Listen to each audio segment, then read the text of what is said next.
And so, another week of extraterrestrial radio begins.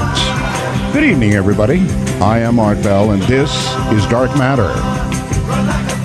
A few little housekeeping measures, I guess, to begin. About 1 million requests for a couple of people, and I don't have immediate access to them. One is Mel Waters of Mel's Hole fame.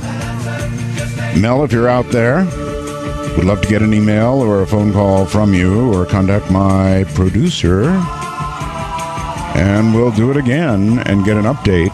Mel's Hole, well, it was about a man who found a hole in the ground that apparently was endless. Some pretty interesting properties. Also, John Teeter. If John is anywhere near the timeline, John, figure out a way to go to artbell.com, actually, either one of you, and email my producer, Paul Bowman. He's the way to get on the air over here. And we'll see what we can do. So, two oldies but goodies. John Teeter, Mel Waters. By the way, you know who I did talk to? Madman Markham. I've got Madman's tentative phone number. All right, in the housekeeping category, inactivity. A lot of emails. I get lots of emails about, what's going on with the show, Art? Geez, at 90 minutes and then it cuts me off and I've got to reconnect. All right, well, there's a reason for it and a way around it. Number one, if you're listening to the program and you're cut off after 90 minutes, that means you didn't touch anything. So what I'm telling you to do is reach out and touch. Turn your volume up or down a little bit sometime during that 90-minute period. Then they begin counting again. You see, it's a sort of man versus machine thing. They know that man can make mistakes. Not machines, right? In other words, you might tune into the channel and then forget for 3 days that you've got your computer downloading and downloading and downloading. So they do that. And it will save you money and save them money because of streaming costs.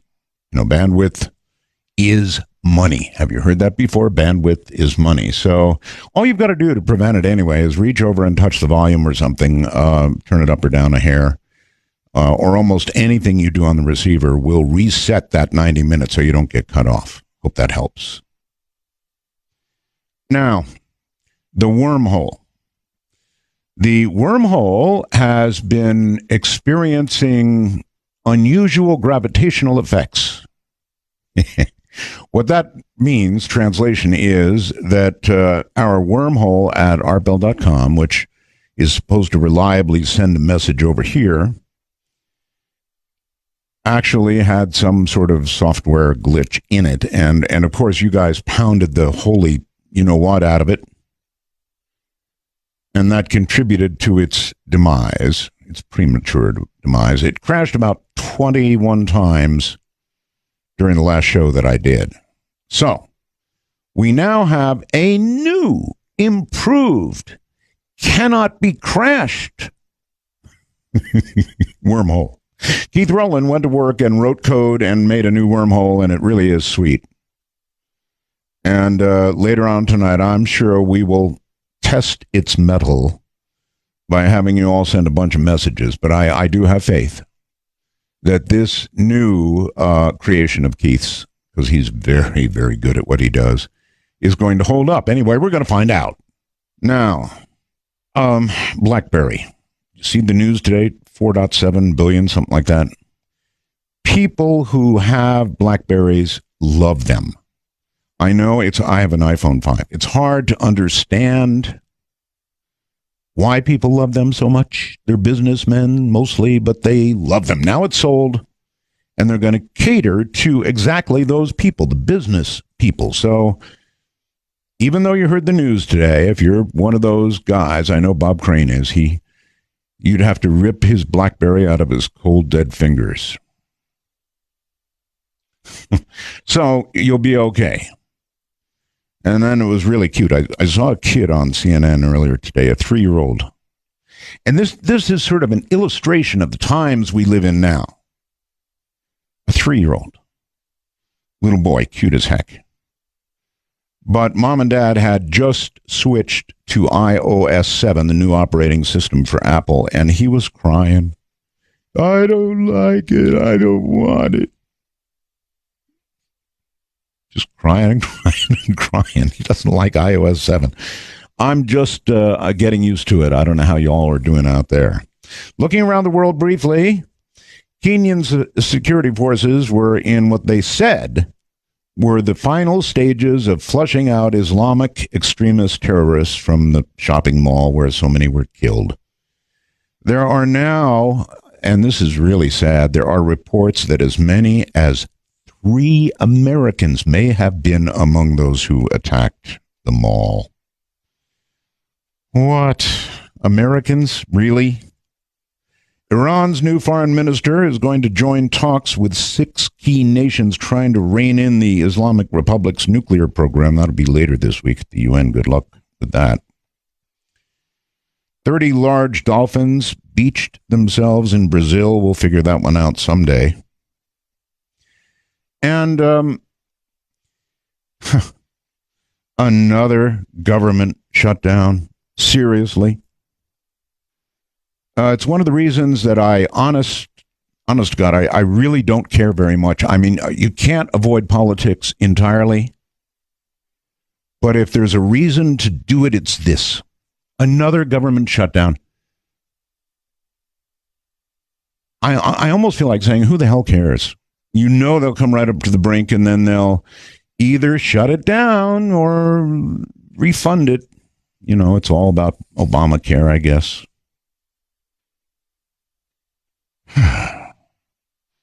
Selective's DNA high-velocity DNA tagging system may come to a neighborhood near you soon. You can actually see it in action, I think, on the web. It's available in both pistol form and rifle form. It is a new tool that would allow government agencies to prevent criminals from running away or disappearing into a crowd before being arrested. Now, what this little baby does, it's a high-velocity tagging system. They shoot you with it, right? Up to 30, say 40 meters away. They hit you with selected DNA high-velocity pellet. It contains a unique DNA code to ensure the correct person is apprehended later.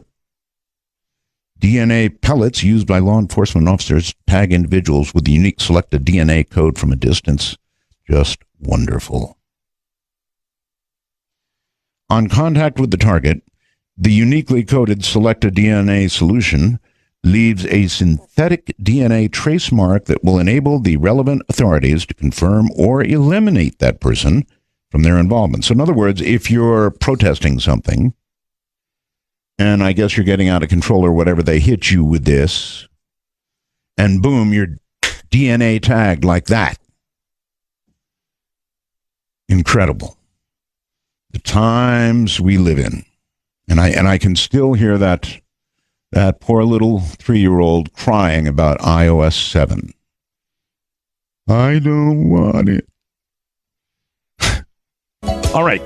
In a moment, we're going to do a couple of things. We're going to talk about Roswell, and we're going to talk about the Nevada Roswell. I'm Art Bell, and this is Dark Matter. Well, all right, this is Dark Matter, not some other show, so there's a couple of things I want to note here, and that is that it's kind of a different atmosphere. We have either 3 or 4 hours, virtually to do anything we want. It's amazing how much time we have. If you deduct the commercial time, which is extremely minimal, from the totality of the 3 or 4 hour show, you'll find out you're getting a lot of content. So it's kind of like we can take our time and do things at a little or a bit of a leisurely pace. there's something I want you to hear. And this is, as you know, well, I guess you know, or you may have heard, that Jesse Marcel Jr. passed recently. A real loss. But I was able to dig up the voice of Jesse Marcel Sr. You know, the guy who actually was there at Roswell. And I thought you'd be interested in a couple of things that he had to say. And it's certainly worth pondering as tonight we delve into what could be a Nevada Roswell, or may have been a Nevada Roswell. Listen very carefully. This is Jesse Marcel Sr. It's pretty interesting stuff. It began in Roswell, New Mexico. Near White Sands and Alamogordo, Roswell was home base for many early tests of atom bombs and guided missiles. Here, also, the practice of military stonewalling may have been perpetrated. The case began when Roswell businessman Dan Wilmot witnessed an amazing object over the town. His son tells the story. This was their home in July of 1947, and it was one summer evening they were sitting out here. Dad looked up in the west and saw an object that came down and had lights blinking, and it was rather frightening to him, but he said all of a sudden it seemed to rock a little bit and sort of counterbalanced itself, wiggle a little bit, and then seemed to settle down and take off at a rapid rate of speed. The next day, reporters heard that the Air Force had found fragments of the mystery object crashed on a remote ranch northwest of Roswell. Excitement ran high until officials announced it was only a weather balloon. Major Jesse Marcel, in charge of the operation, now tells a far different story. They took pictures, of course. They had a whole flock of microphones there. They wanted me they wanted some comments from me, but I wasn't at liberty to do that. So all I could do is keep my mouth shut. And General Ramey is the one who discussed, told the newspapers, the newsmen, what it was, and to forget about it. It was nothing more than a weather observation balloon, of course, which we both knew differently. Major Marcel had to keep silent because of his strategic position at that time. He was in charge of all security and intelligence on atomic tests in the United States and the Pacific. Marcel retraced his secret recovery operation across the hot New Mexico desert. We left Roswell perhaps around 3:30 or 4 o'clock in the afternoon. As you can see, it's flat. It is very difficult. In fact, with just verbal directions, we never would have found it. We had to follow the rancher out there. The crash site was so remote, it took an entire day to drive there. The following morning, we went out to the site where the crash was. And what I saw, I couldn't believe there was so much of it. It was scattered over such a vast area. So we proceeded to pick up as much of the debris as we could, loaded in a wagon. We filled that up. It took us a good part of the day to do that, because there's such small fragments that we had to do a lot of picking. We found a piece of metal about a 1.5 to 2 feet wide and about 2 or 3 feet long. Felt like you had nothing in your hands. It wasn't any thicker than the foil out of a pack of cigarettes. But the thing about that got me is that you couldn't even bend it. You couldn't dead it. Even with a sledgehammer would bounce off of it. So I knew that I had never seen anything like that before. And as of now, I don't know what it was. There is new evidence that the FBI then got into the case with a different cover story. Lawyer Peter Gersten, searching through declassified government documents, came across a mention of the Roswell case. One of those documents related to an incident in Roswell, New Mexico, which indicated that the object which had crashed was an experimental kite. The FBI investigated the incident and determined that it was terrestrial, that it was from an organization which had been doing research in experimental kites. What did crash in this desert? A UFO? A weather balloon? A radar-reflecting kite? It was not anything from this earth that I'm quite sure of. All right. Because I was being an intelligence officer, I was familiar with just about all materials used in aircraft and in our air travel. This is nothing like that. It could not be. It could not have been. There you go. That's Major Marcel himself. Interesting to be able to hear his words after all these years, huh? And then one adjoining fact that's pretty interesting. The Roswell incident occurred on July 7th of 47. It was only 3 months later that by order of the National Security Act of 1947, that would be September 19th, 1947, the CIA was created. What a coincidence, huh? All right, coming up now, Jeremy Meador. Jeremy is a Las Vegas, Nevada resident, so he's just over the hill here, who's been interested in the paranormal and ufology since he was very young, so we can probably ask him about the paranormal, too. He's part of a group from southern Nevada called the Bigfoot's Pad Paranormal. What a name. He co-founded that in 2003. Jeremy has appeared on numerous media interviews and TV networks like Sci-Fi, History Channel, International Channel, speaks frequently about ufology and the supernatural.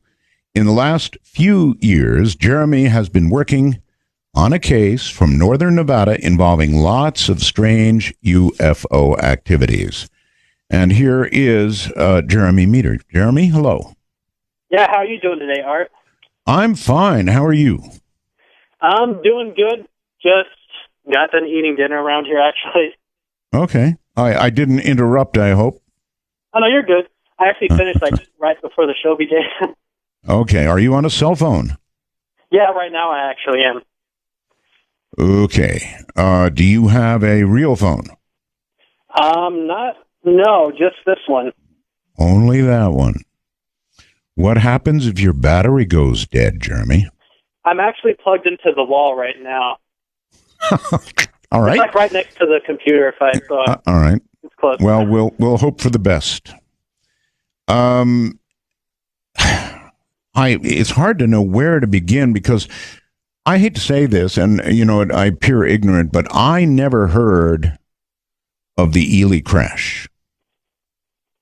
Not very many people have, actually.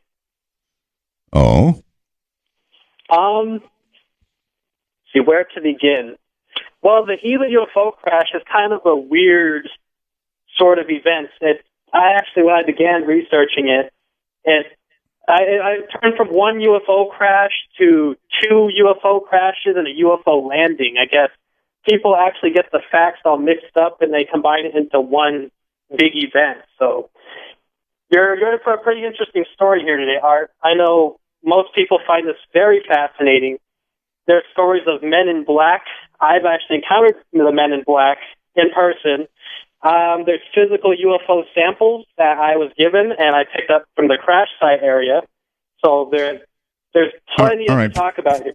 For those who don't know, how big a town is Ely today? It's between 2,500 and 4,000, depending on who you talk to and who you ask exactly. And I think Wikipedia says 3,500, I think. 3,500. And back at the time of the alleged crash, how big was it? I think it was pretty much about the same. There's not really much going on there today because compared to back then, pretty much stayed exactly how it was for the most part. That's not many towns do. That's very unusual. So it's always been kind of just a little town. Yeah. There's 3 grocery stores, about a handful of gas stations. I don't think there's any really big name brand department stores there. It's kind of just picture small town America. The best way I could compare it is think of the town on Stephen King's It the Clown. I hate to say that, but that's what I compare it to. Okay. Any history of UFOs in that area, either prior to or after this event? Yes. Actually, the Ely area has been full of UFOs even before this happened. Oh. I think it was in 1844 or 1864, I was told. supposedly a UFO had crashed into farmland out there back then, but I haven't really researched that specific incident that much. But there's also an area over, it's called Duck Creek. It's right over the mountain from Ely. It's probably about a 30-minute, 45-minute drive. There's been long since been stories of UFOs being reported back there. There's an area, I guess there's only about 10 or 15 small farms out there. Well, apparently there's UFOs, or they call them strange lights. I just call them UFOs because I'll get into that in a few minutes. But these lights, I guess they come out of the Duck Creek area where there's no inhabitants, and these glowing red and purple lights, they come through this canyon, and they ride by these people's houses, and I guess they light the houses up whatever color these are glowing, and I guess there's no sound. They glide, I guess, like 6 or 10 feet off the ground, depending on the specific incident.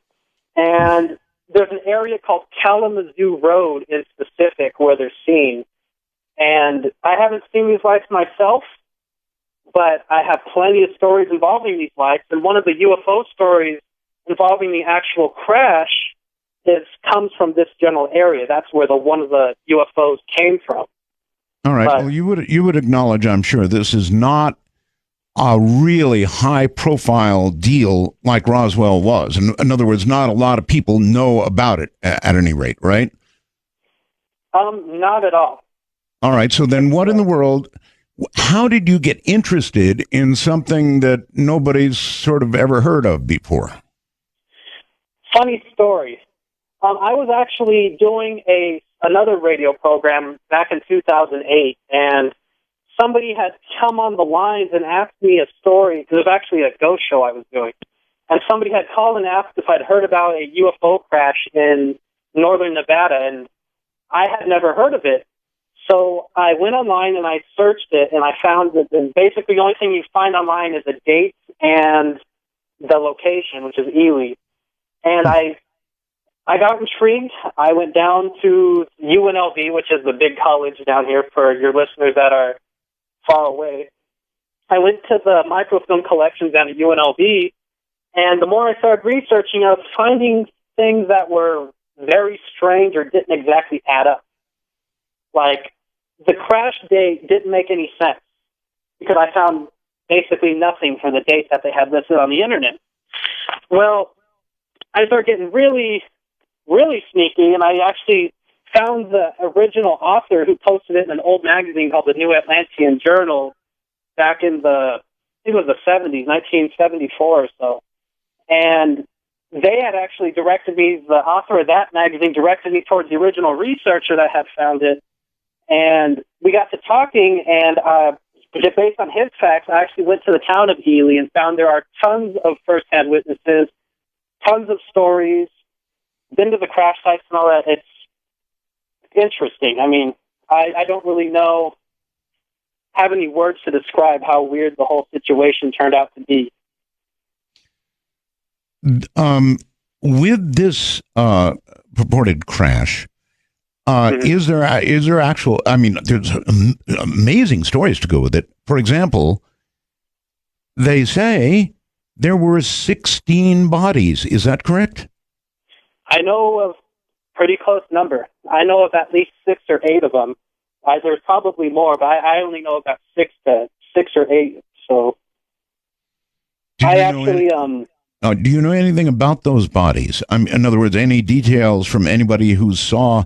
I mean, if there were bodies, then somebody must have seen them, unless the military got to the site. I'm probably jumping way ahead here, and closed everything off so nobody could see. In other words, how does word come of bodies, whether it be 6 or 16? Well, this is one of the most amazing parts of the story. I don't know if you want me to tell it all right now or not, but there were stories of civilians. They actually found some of these aliens were living. They got away from the crash site and were wandering around the flatlands, and right outside of town, actually, people were reporting some of these aliens were alive, walking around. So there was some bodies, but some aliens had died at the crash site, yes, but there was actually some reports of them actually I always call it escaping, but they were escaped and were actually wandering right outside of town, probably about 2 or 3 miles from people's houses. My God, these are people that actually reported to you that they saw these creatures? Yes, I actually didn't have any reports of the alien bodies, and then until the Ely Daily Times newspaper they put me in the paper, and I told basically a little bit of my story, and I got probably about between 5 and 10 different callers who didn't know each other, who actually told me that they had seen either the dead bodies or the living bodies, or not bodies, but living aliens. Did they describe them? Yes. This is another thing that I've never heard before, besides maybe the Flatwoods, West Virginia case of the same year. But anyways, I don't really know how to describe it without giving you a specific eyewitness story, and then I could get more into it. Okay. Any description would be very welcome. Well, I'm going to give you a story real quick, Art, and then I'll get more into the two different types of beings that they reported. Sure. Well, the most detailed account of the alien bodies, there was four children. Their ages, I think, 4, 6, 8, and 10, like all 2 years apart. 2 of them one was a brother and one was a sister, and the other 2 were friends, just like they're friends. They lived at the base of a mountain right outside of town. I don't know if they want me to give away the exact name of the mountain right away, because people are going to go out to the mountain to try to find something. I'll get into that in a little bit. Well, this mountain is literally overlooking the town of Ely. Okay. And people live on the base of this mountain. And there's a big, giant boulder in the center of the mountain. And I guess all the townspeople back then and nowadays, they go up to this boulder and they hang out. Some people go up there and drink beer, or people go up there and just teenagers hang out and that sort of thing. Well, these kids were up on this mountain. Their house at the base of the mountain. They were deep in this mountain, and they were playing. I don't know what they were playing, but I guess they were just playing around. And I guess the sister, because I told 3 of them were girls and 1 was a boy. The boy is now deceased, but the sister was the original one that contacted me. I was talking to the sister, and she had told me that while in the middle of them playing, her brother was tearing off. He took off running very fast past them. I guess he was like in the hysterics, crying and running away, and they didn't know what he was running from. Mm-hmm. And the next thing I know, I guess the woman said that one of the other girls took off running and passed her from the same direction this boy had been from. And I guess she said that she had turned around toward this big boulder, and on the opposite side of this boulder, she said there was something. She said that they called it Thumper the Rubber Man, is what they originally called it. And this was reported. I'm sorry, again, please. They called it what? Thumper the Rubber Man. Now, I don't know where that name came from, but it was a robotic-like creature, a robotic being. She said that it was metallic looking, and she said you could see the reflection of the rocks and the trees and this being's, I guess its torso, its whole body. She said that it had at least one of the arms was a pincher. I told her like Robbie the Robot, and she said, yeah, kind of like Robbie the Robot. But whatever this thing was, she said it was either walking fast or it was running. But whatever this thing was, it chased all 4 of these kids off the mountain, and they ran into their house. Whatever this creature was actually pacing around their house. And she said that what's that? Now, is this thing large, small? She said that it was about the size of an average man, so about 5 to 6 feet tall. It wasn't. But with pincers. She said it had at least one pincher. I could have had it on both hands. I know that she said at least one hand. Okay. But whatever this thing was, I guess they ran into the house, and one of the little girls actually fainted, and she had to be brought to the hospital eventually sometime throughout the day because she was having problems breathing and was having heart problems because she got so scared at seeing this thing. Right. And apparently they called the police, and the police went out to the house, and they never found whatever the thing was. I guess it had went back into the forest. But here's where the story gets more interesting. It's already interesting enough. Hold on a second. It's already interesting enough now. Yeah. You said the police became involved, right? Yeah, the police showed up on the property. So perhaps, with luck, there's some sort of police report that was filed? Well, I went down to the police station and tried to get the police reports. They told me that supposedly they couldn't access the reports that were that old, which I don't know if they can or they can't. I know of other researchers that have found older reports than that, but...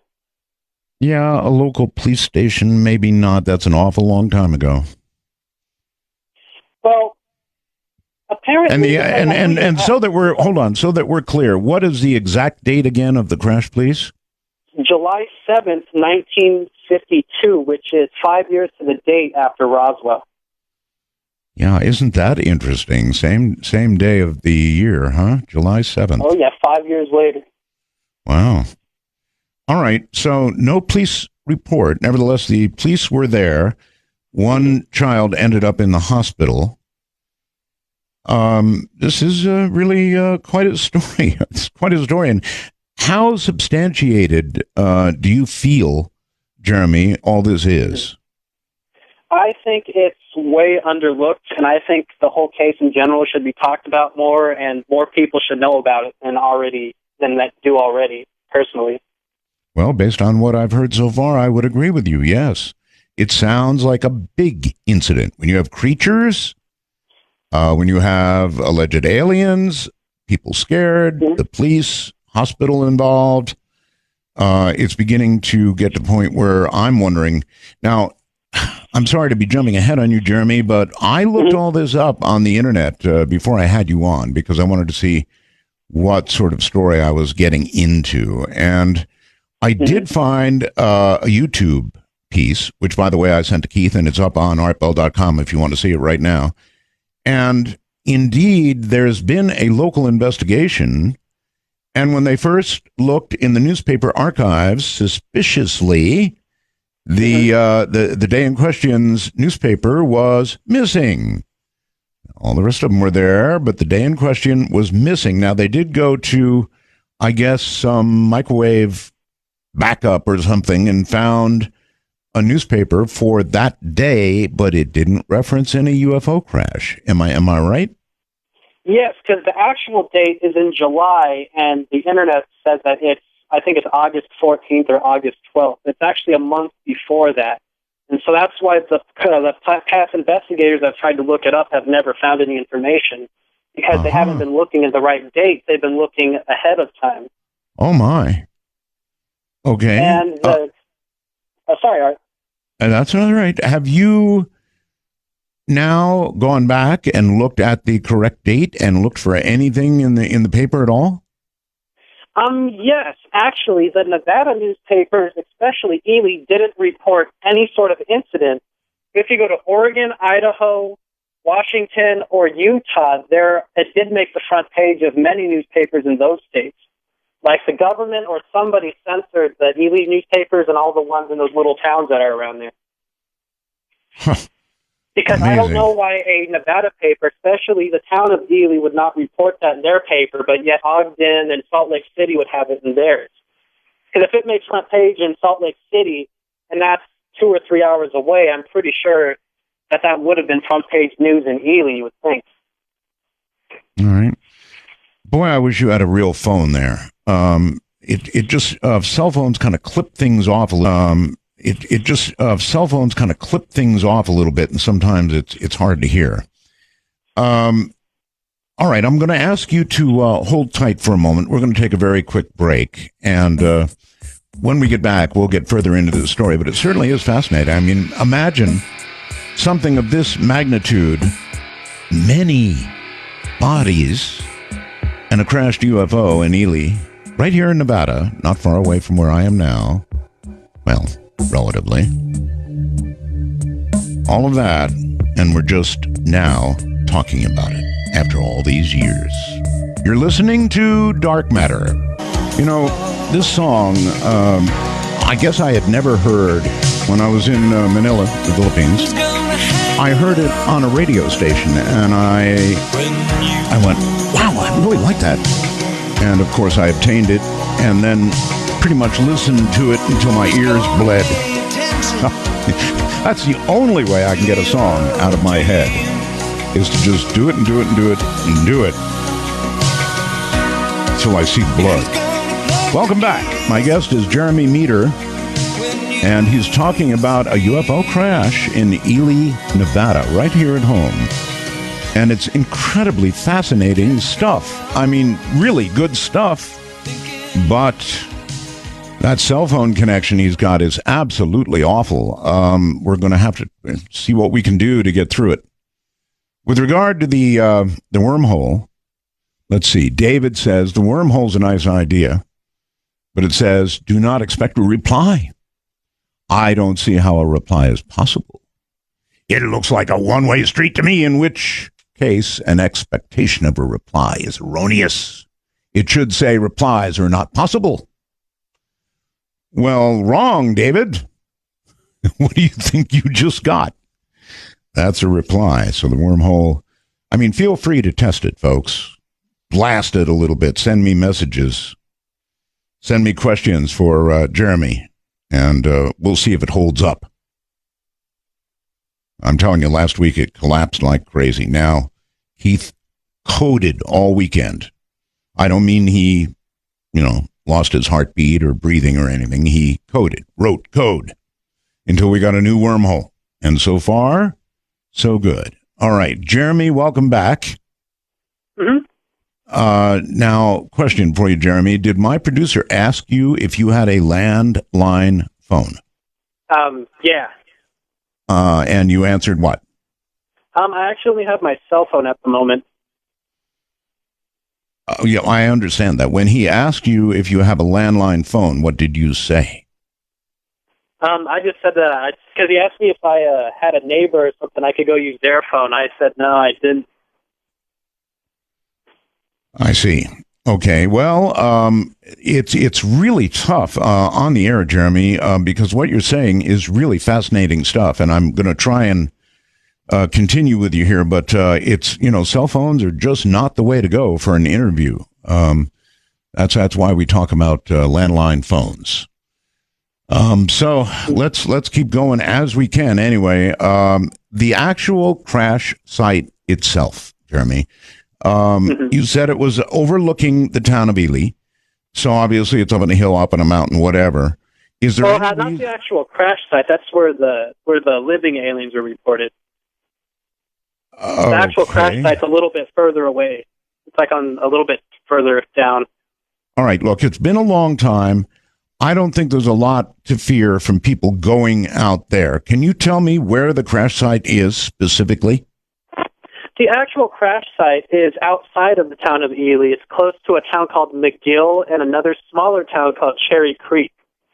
And the alien beings, this is my theory, they probably came through the mountains or the woods, because the best way to describe this for you and your listeners is there's flatlands, and at the base, these flatlands go all the way to the base of the mountain, and that's when the mountain starts, that's where the forest begins. Okay. And there are two crash sites. There's a southern one and a northern one. This is the southern one I'm talking about here. The southern crash site, these alien beings could have walked through the woods. It's not very far away. They could have walked onto this towards the mountain where those kids seen it. Right. But all right. Here's one for you, and I'm sorry. Can you give me actual GPS coordinates? GPS coordinates? Yes. I might be able to. Let me look at my notes really quick.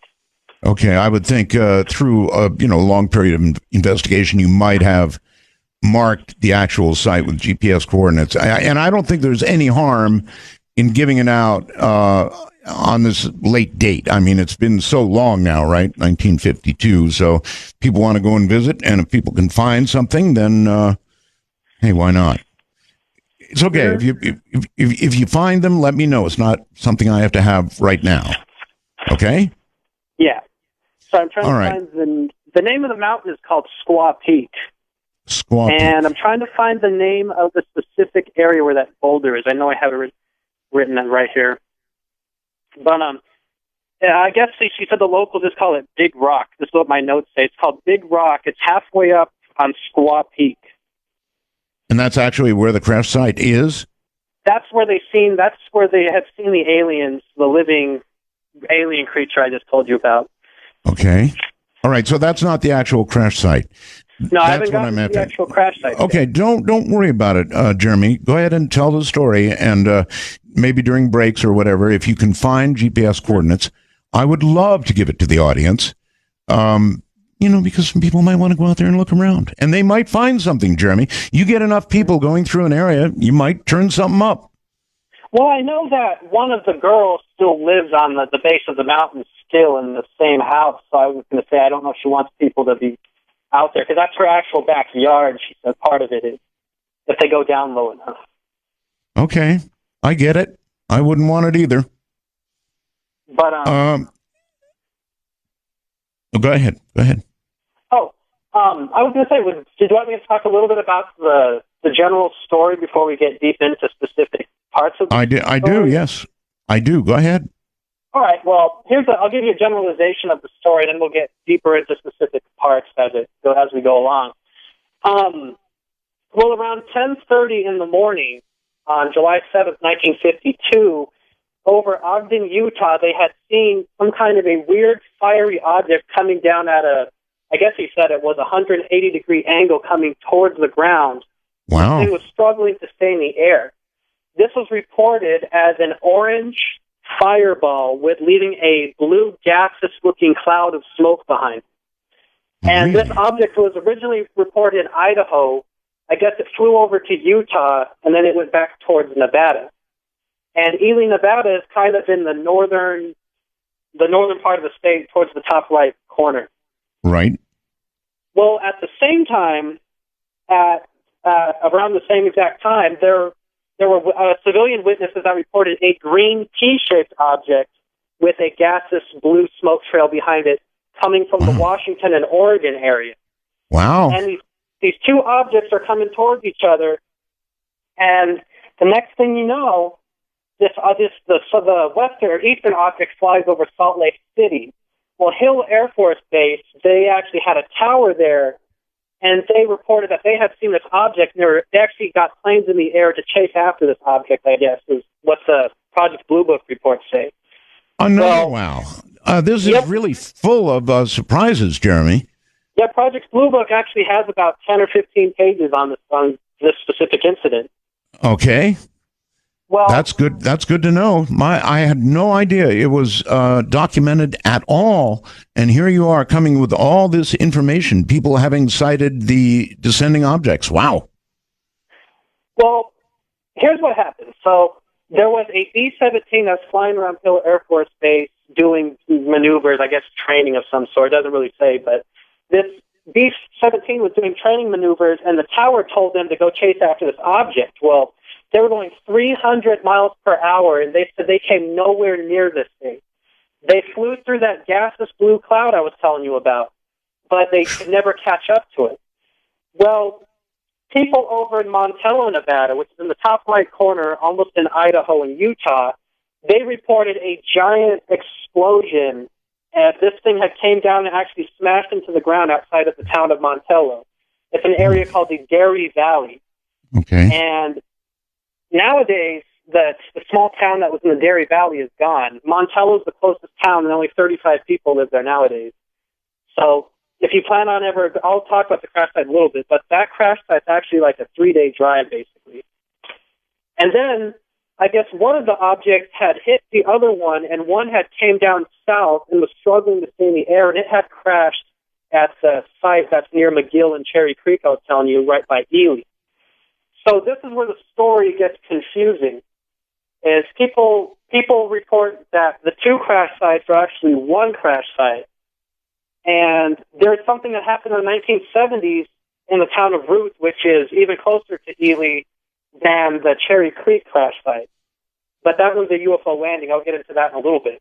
You know, that's not unusual. I mean, even with Roswell, you've got one crash site. No, wait, you've got two, and you've got bodies at another location. So, you know, what you're saying is kind of consistent with the way these things seem to be reported.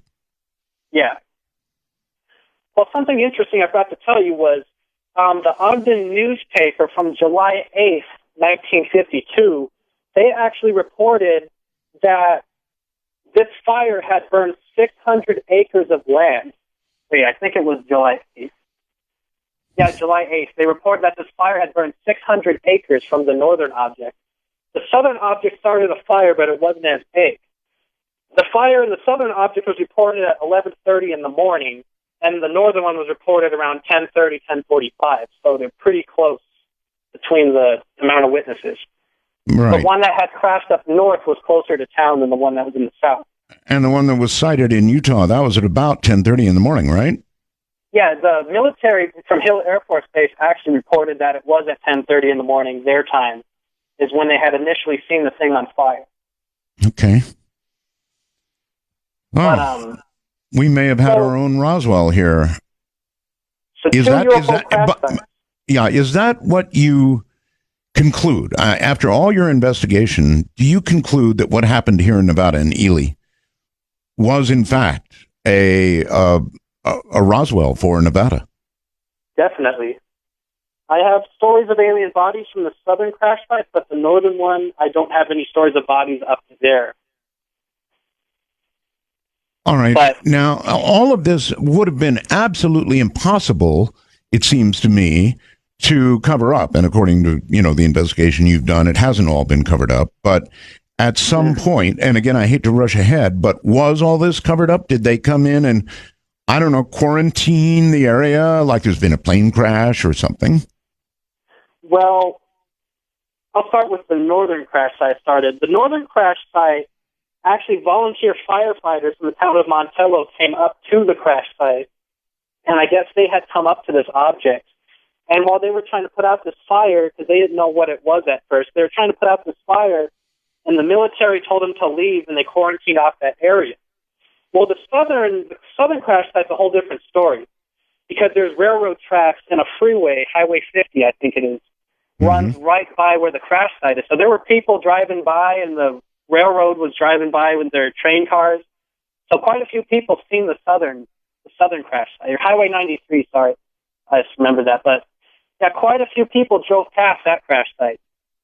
I guess the most interesting story I found came from a train worker.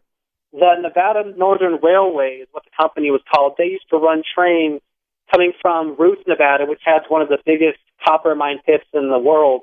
It's called the Robinson Mine.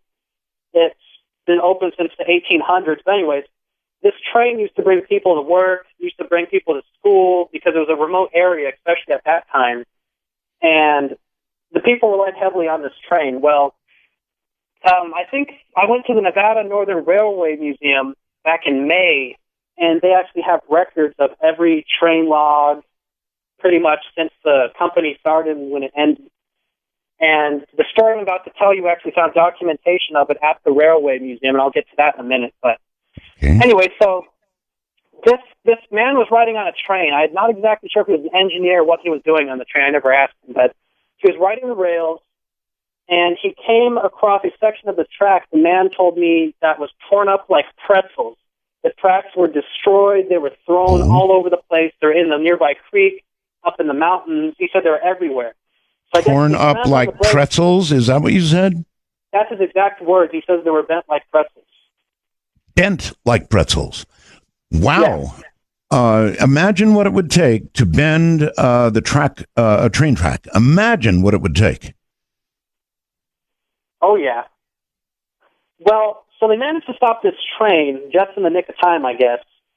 And I guess he said when they stopped the train, they didn't know what had happened to the rails. But I guess if they look off to your immediate left, off on the base of this mountain, they had seen where this object, you didn't know what it was at this point in time, but the UFO had come from the sky, crashed into the ground, and skidded into the small brush and small trees at the base of the mountain.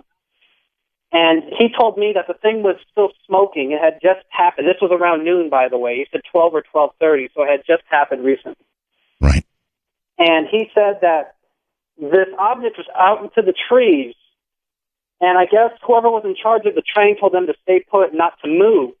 Well, some ranchers had come from that Duck Creek area with those ranches I was telling you about, and they had gone out of their ranches, and they were all climbing on top of this UFO and picking up small pieces off the ground and whatnot. Really? This is what the man told me. And this is exactly what, so some of the locals stick to this story. All right. Well, okay. I'm sorry. Again, I'm going back to that YouTube investigation thing. You know, they looked through Ely and talked to the population of Ely as best they could. They couldn't find anybody who could relate the kind of stories you're telling. I mean, my God, if you had climbed on top of a UFO, you, your son, your daughter, your wife, everybody connected with you would have heard that story because you'd be telling it like crazy. So it would be there for generations to come. Well, the thing about because Ed Pierce is from KOLV News over in Reno was one that did that story that you're talking about. Right. He actually has the 1970s and the 1952 crashes, or the UFO incidents, combined into one. And the people he's talking to he's asking about something that happened over in Ruth, Nevada. And I guess the townspeople didn't know nothing about it. And there's a small town called Eureka, which is up in that area. My grandmother lives in Eureka, so you kind of have to get in with the community or know somebody to get information.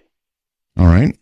So it took me probably about 3 or 4 trips before they opened up to me and started telling me, because the first couple of times I went up there, I was told there was no stories available, that no one had seen anything.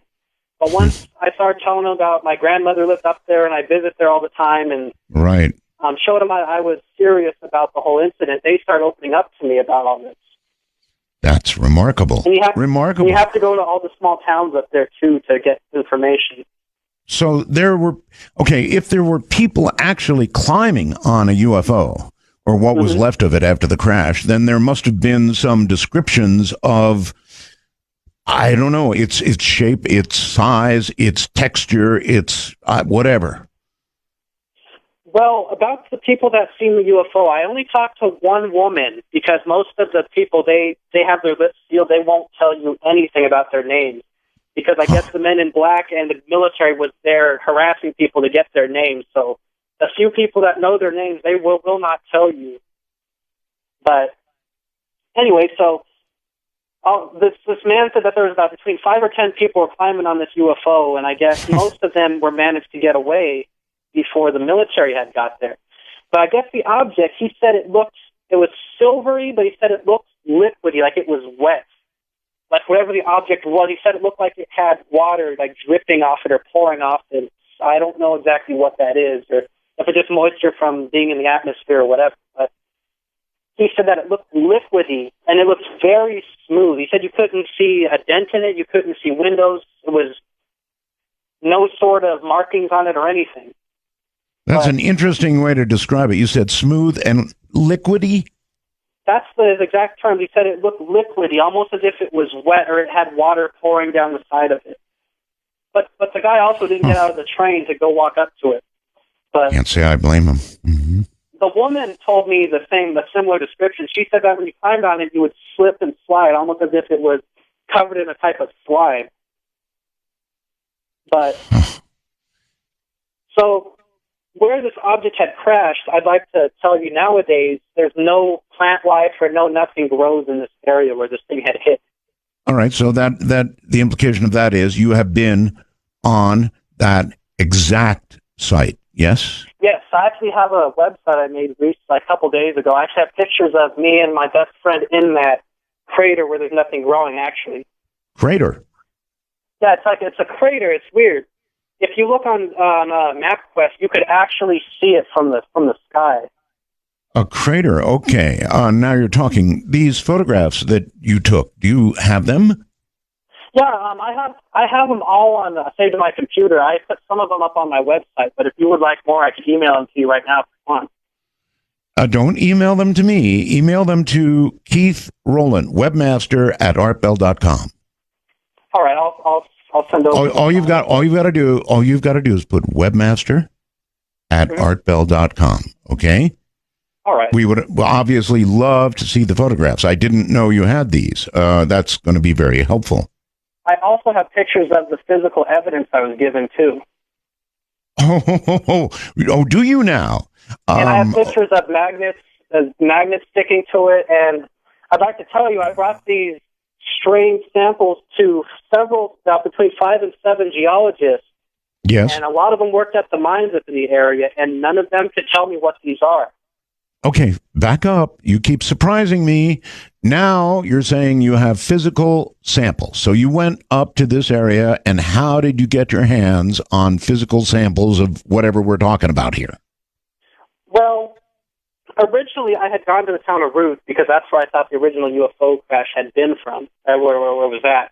Right. I was given a rock. It looks almost, I don't know if you know what hematite is, but it looks similar to this rock called hematite. I'm holding this in my hand as I'm telling you. And this rock, it's dark colored, almost like a dark brown or a black. Almost looks like a lava rock.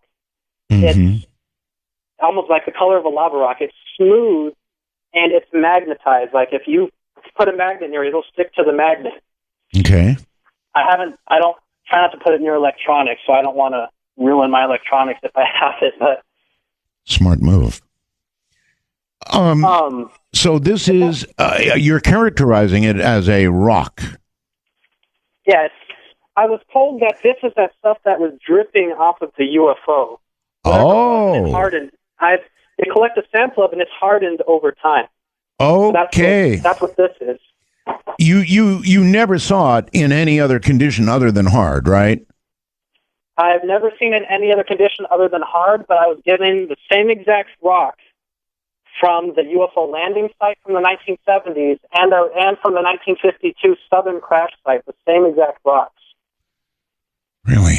And so this was stuff that was dripping off the side of the craft that then hardened. And to be specific, this was given to you by somebody up there? A local historian in the town of Roos. A local historian. How did you discover that it had magnetic qualities to it? The woman actually told me about it when she gave it to me. I guess she was playing around with it before she gave it to us. And this woman had about 5 or 6 of these rocks. She just gave me one of them, and the other one that we found on our own at the crash site. More and more interesting. Okay. Now, you did say a little while ago, at one point, before the military came, I believe is what you said. So the military did eventually get there, correct? Yes. Well, anyway, so the people are climbing around on this UFO. Yes. And I guess he said after about an hour or two, he said they were sitting in this train. They had no idea what was going on, I guess, at this point in time. Well, he said that eventually several military vehicles, he didn't say exactly what kind of vehicles, but he said that military vehicles of some sort had driven up to the site, and they told everybody to get off of the train, that they were driving them back to Ely. But he didn't exactly say where they were going to take them in Ely.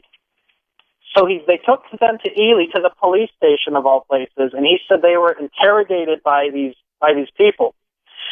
Well, he said they do not know what happened to the train. There's no records of the train ever arriving in Ely or the town of McGill, which is the next big train station going north. And north of that, there's a town called Cobry, and it wasn't ever reported to be there either. So, anyways, I told you we had gone to the Nevada Northern Railway Museum, which is right in the heart of Ely, and we were looking at the old reports from the train conductors and from the engineers and all that. Right. Well, we had found a report that says that a train was going towards McGill coming from Ely. And they said that this train, one boxcar was derailed, this is what the report said. It says nothing about a UFO, but it does say that 48 feet of track was damaged. And the museum, I don't call him the curator or the head honcho at the museum, Sean Pitts, he was very surprised that this had happened. Because he told me he had never heard of any tracks being damaged in that sort of length, or that he's been there for years and years, and he's never heard of anything similar to that. So anyways, the tracks come in 16-foot sections, and that would be, like 3 or 4 sections? Sure. Something like that. So 3 or 4 sections of track were damaged. Bent like pretzels. And it doesn't say what happened. It has the same exact word. It says the people were taken off the train by an official. It doesn't say who. It just is an official. They were taken off the train and brought back to Ely. Well, it doesn't say where they were brought back to in Ely. They weren't brought back to the train station. And it doesn't say what happened to the train, because in the arrival part of the log, it doesn't say where it arrived. It just says when it left. So I wonder if they were taken back to Ely and put in some sort of auditorium-type atmosphere and instructed that they had just seen nothing. Well, the guy that was on the train didn't get into detail on what exactly they were questioning him about. He just told me that he was questioned, because the guy started getting kind of scared when I started mentioning that I was going to be up there in a few weeks and I wanted to talk to him. So the guy got kind of scared. But really? So anyways, we found documentation at the Railroad Museum basically saying word for word what this guy had told us on the phone related to the UFO crash. So anyways, I'd asked the curator at the museum how because I didn't know. I said, how do you move a train? Like, how do you move a train, or what's the process go? He said that there's two ways. You can either take a giant crane from another train on the track and move it physically, like pick the whole thing up and move it. Right. The other way, he said, is that you have to take the train apart into several sections and then transport it that way. Well, so either way, it would have been a really big deal. Yeah. So the military ended up closing off that road I was telling you at the freeway that runs by there. And anyway, so they closed off this highway, and he said that this was from one of the military men that was on the site. He told me they had brought the biggest crane in the county to pick this thing up. So it's a pretty big object. They got the biggest crane in the country to pick, not the country, the county, and he didn't exactly say what kind of crane it was or how big it was, but I'm assuming pretty big. I asked him the question about helicopters, if there was a helicopter involved. I guess the helicopters at that point in time weren't like they are nowadays. They weren't good enough to pick the object up and carry it like you could now. Right. So anyways, I guess they put it on a giant flatbed truck and they drove it south. He didn't exactly say where to the south, but I know Area 51 to the south. I guess maybe they could have brought it there, but that would be a logical. Yeah, that certainly would be a logical place to take it. All right, hold tight. My guest is Jeremy Meador, and he's got an awful lot of information about a crash that didn't happen. Except, of course, it sounds like it really did. And this is the Area of 51. Evening, everybody. Jeremy Meador is my guest. Now, what you're hearing about is very interesting because it really sounds, for all the world to me, just like a Roswell, only here in Nevada and little known. But obviously, there is some serious amount of evidence to go along with this.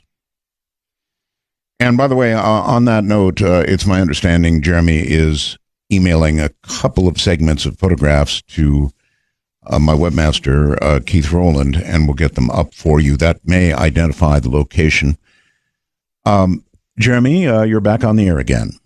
Yeah, I'm sending you the pictures on about 2 or 3 separate emails because they won't let me send them all at once for some reason. That's fine.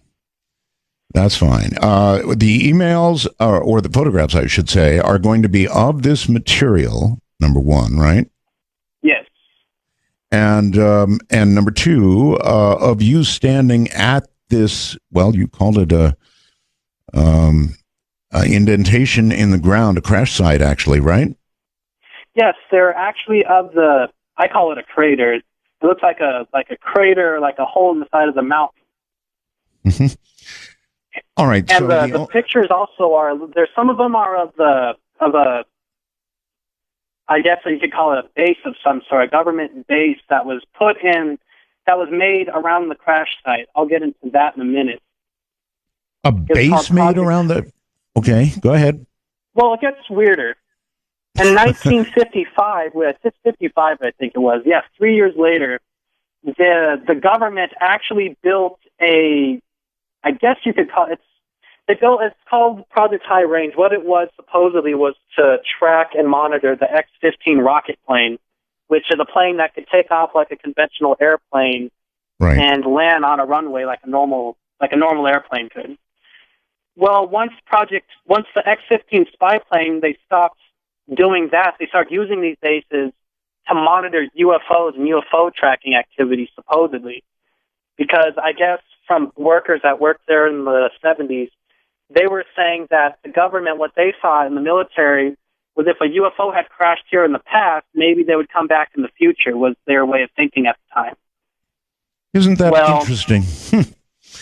Well, I know I talked to Harry Drew and the Kingman UFO crash, and he said that there was radar tracking towers built there. That was, I believe, a couple years after this. Do you have any idea why they would have it set in their minds that if a UFO had crashed once, it would there'd be another? Well, I guess in the past they thought that if one UFO had been there, there had been another, or there would be another. They were thinking this because, I guess in the past, I don't know if it was Roswell or something, they were getting heavy UFO activity in the area where another UFO had crashed in the past.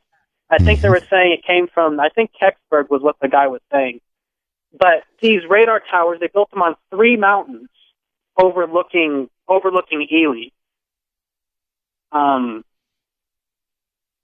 Peak, ironically, is where the main station was put, where they were seeing those aliens on the mountain, and it's overlooking the crash site of the southern crash site. So I don't know if that's just a coincidence. I kind of think not, but okay. Anyway, you've said that you have had run-ins with Men in Black while you were doing research on this crash. Oh yeah. Oh, well, please elaborate. What has happened? I love first-person stuff. So if something happened to you, I want to know about it. Oh, yeah. Well, we had gone up to one of these sites, the one on Squaw Peak. You can go there now, but I guess it's not recommended that you go up there because they probably don't like that. And they have the sign that says you could be shot for going up there and things like that. But I'll tell you a picture of that sign, too. So when you get the emails, you'll see that. Well, so we went up on this mountain, and it says in a 1978 newspaper article on microfilm that they had demolished the base, but they had kept a couple trailers up there on top of Squaw Peak. Well, if you go up there nowadays, there are a couple trailers up there. There's a couple trailers, and used to be a big, giant radar dish, I guess. I don't exactly know how big it was. They're supposed to be one of the biggest ones in the state at the time. Well, they had this big radar dish on top of there. You could see the stand is still there. I actually sent you pictures of the base on top of the mountain, too. Okay. Well, it says 2 of the emails went through, so you should have 2 of those right now. Okay. It'll take a few minutes for Keith to get them up there. But anyway, go ahead. You're going to tell us about Men in Black. Yeah, I will. So anyway, we went up to this base on top of this mountain, and there are a couple of trailers still up there with modern-day radar dishes on top of them. They're not huge things, but they're still there. And you could hear the hum of electronics coming from the trailers. Like, they still use it for something. I don't know what, but these were supposedly the trailers that these men were working in to track UFOs, the same exact one. You could tell the trailers are from the 1950s or 60s, judging by the style of the trailers. So I have some of those pictures of the trailers in the email I sent to you. Okay. So anyways, I guess somebody didn't like us going up there to that radar tower up on top of that mountain. Because, let me start, we've had run-ins with the government or Men in Black at least, I'd say, 3 different times. The first time, I'm going to get to the best one for last. The first time was when I first found out about the Hill Air Force Base being involved with the cleanup and the spotting of the UFO. I actually, this wasn't a very smart thing to do, but I called Hill Air Force Base and left them emails, and finally somebody called me. And he was a base historian. He actually called I used to have a landline. They called our old landline, and I never gave him that number. So anyway, so he called our phone. And at the time, I'd like to mention, by the way, I'm in my mid-20s. At the time, I was only like I don't know, like 20 or 21, whatever. So anyways, a man from Hill Air Force Base had called the house, and he was asking me questions about UFOs and things like that, just like common knowledge. Just out of the blue? So, yeah, out of the blue. The Hill Air Force Base called me, and the guy was asking me about Roswell and weird, I guess, testing my knowledge on UFOs to see how well I was into it. He asked for I went to CSN, the College of Southern Nevada at the time. He asked me for all of my teachers' names for some reason and my student number. I don't know why. But anyway, so then after... wait a minute. Hold on, Jeremy. He represented himself to be who from where? I have my notes right here, actually. He said that he was some sort of a historian. He never gave me his name. He said he was the base historian at Hill Air Force Base. He told me that in the 1940s and 1950s, there were a supply and maintenance depot for Nellis Air Force Base and the other ones in the area. But the Project Blue Book, sorry, I did tongue-tied, they clearly said in Project Blue Book in black and white that Hill Air Force Base picked up the pieces of the UFO and that they were sent out, basically. Okay. Because it says that they had planes circling the area and things like that. Well, anyway, so this guy calls me, he's asking me questions. For some reason, he was asking me questions about my college and things I was doing in college. I don't know if that's trying to not make it sound weird to me at the time or not. But so, anyways, he starts to ask me, okay, well, what specifically do you want to know about?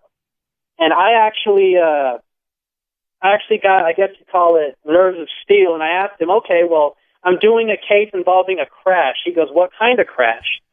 And I go, a strange one. And you could tell the guy, you could tell he was smiling on the other side of the line.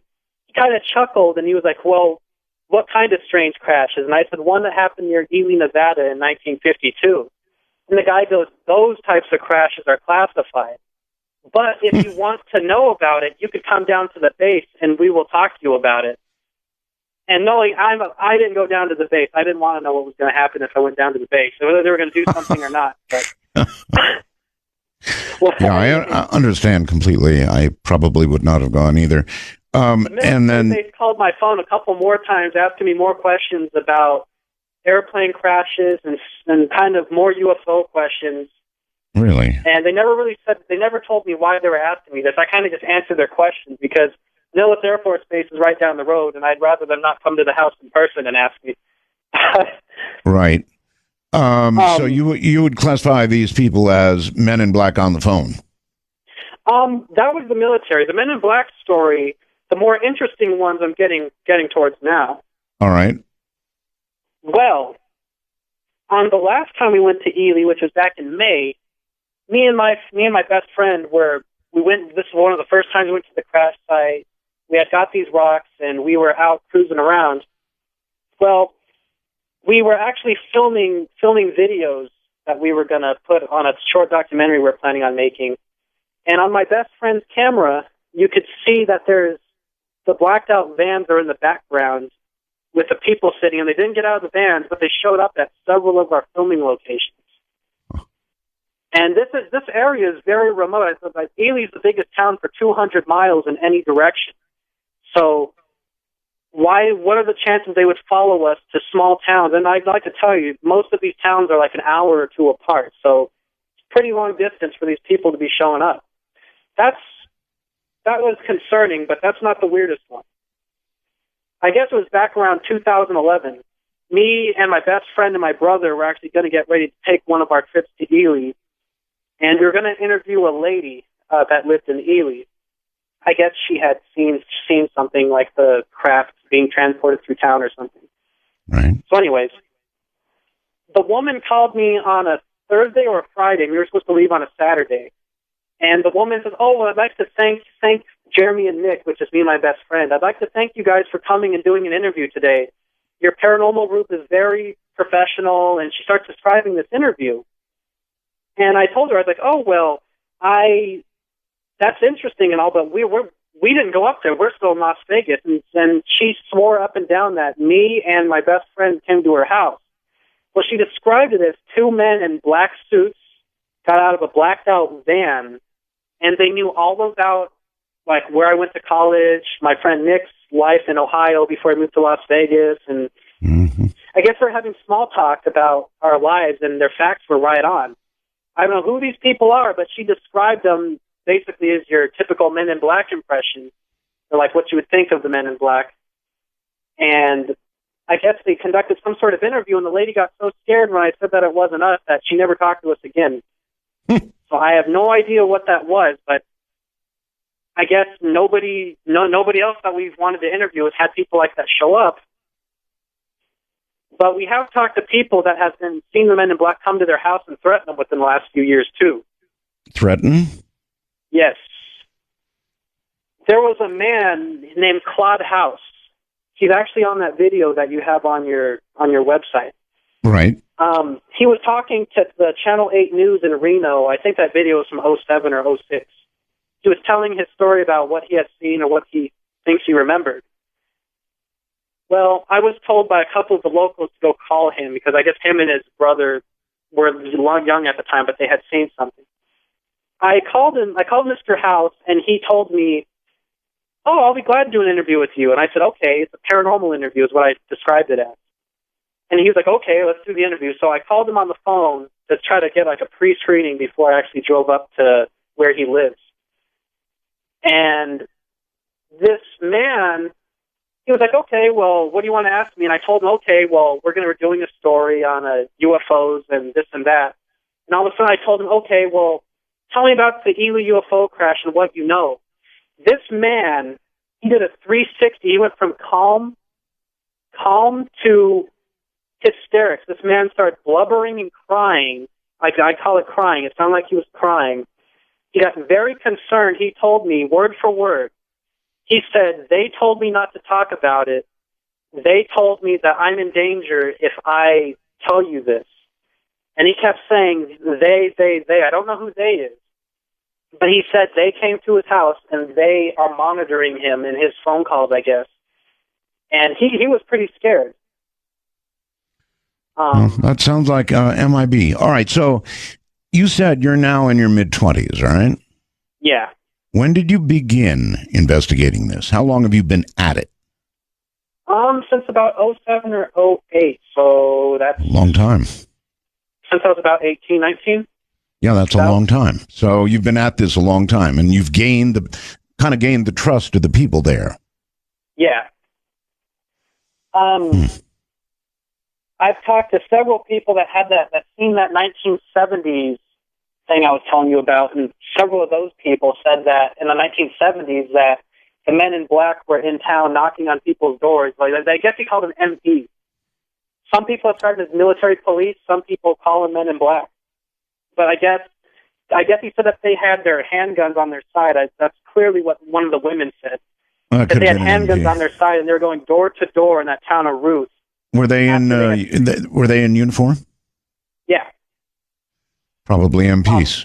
Sounds like. And I guess he said they were asking for information. I don't know if you want me to tell you the story of the 1970s thing, or if you want me to finish up on 1952 first.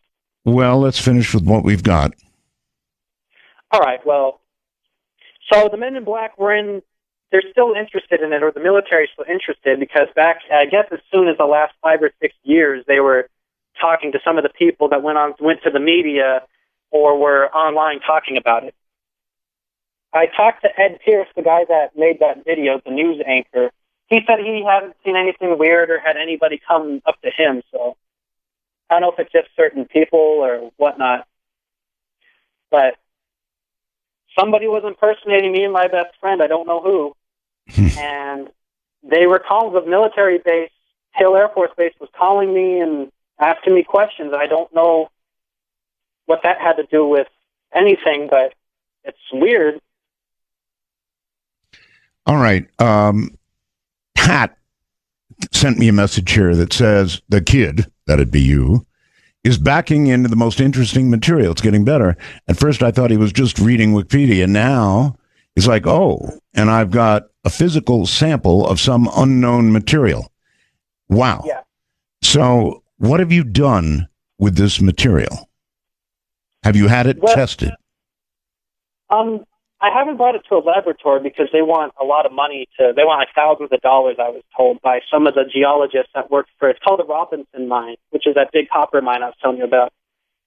I guess they employ 500 employees in the Ely area, and a lot of them are geologists. We talked to 3 geologists from the mine.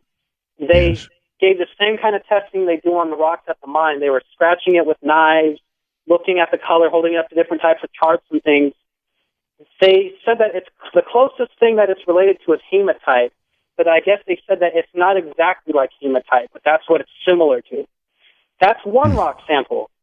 The other one that I don't have in my possession, I was shown twice.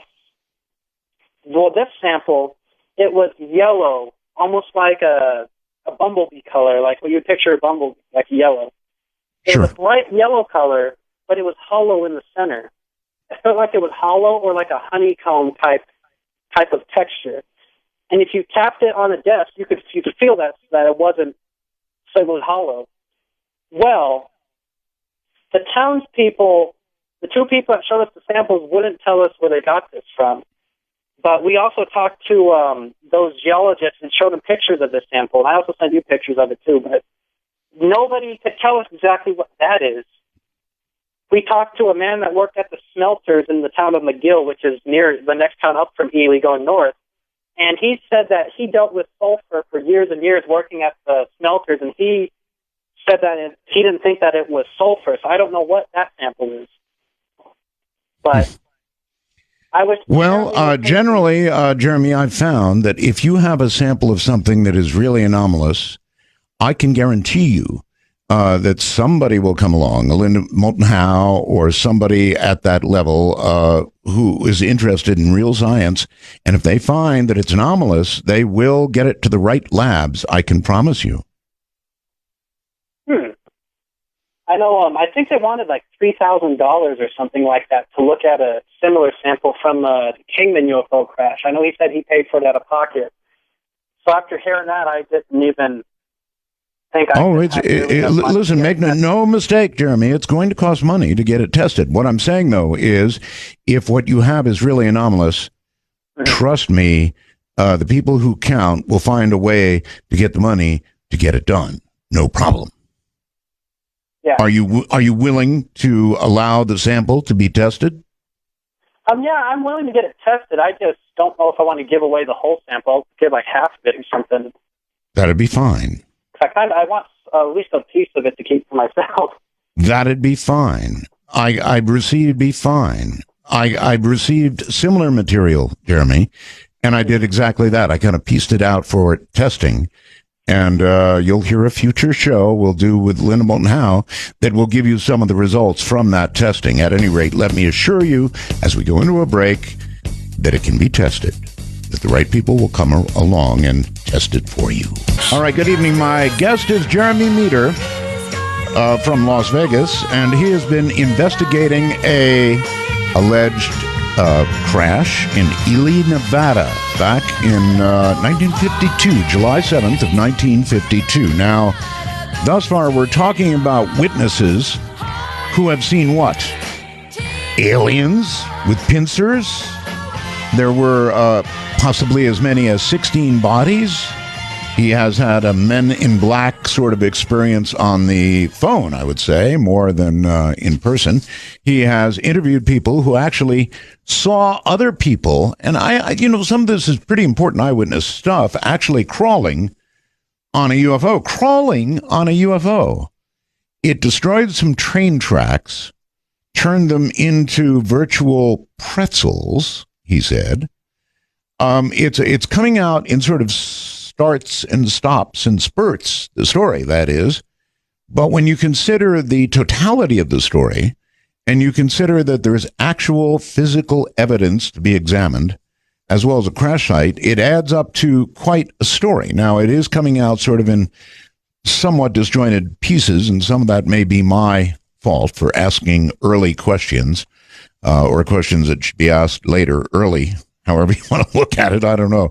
Jeremy, welcome back. Now, the totality of your story is significant, and it seems to me that it's so significant that MUFON or some other very large organization should move in based on just what you've found and the witnesses you've talked to and conduct a real downtown investigation. What do you think?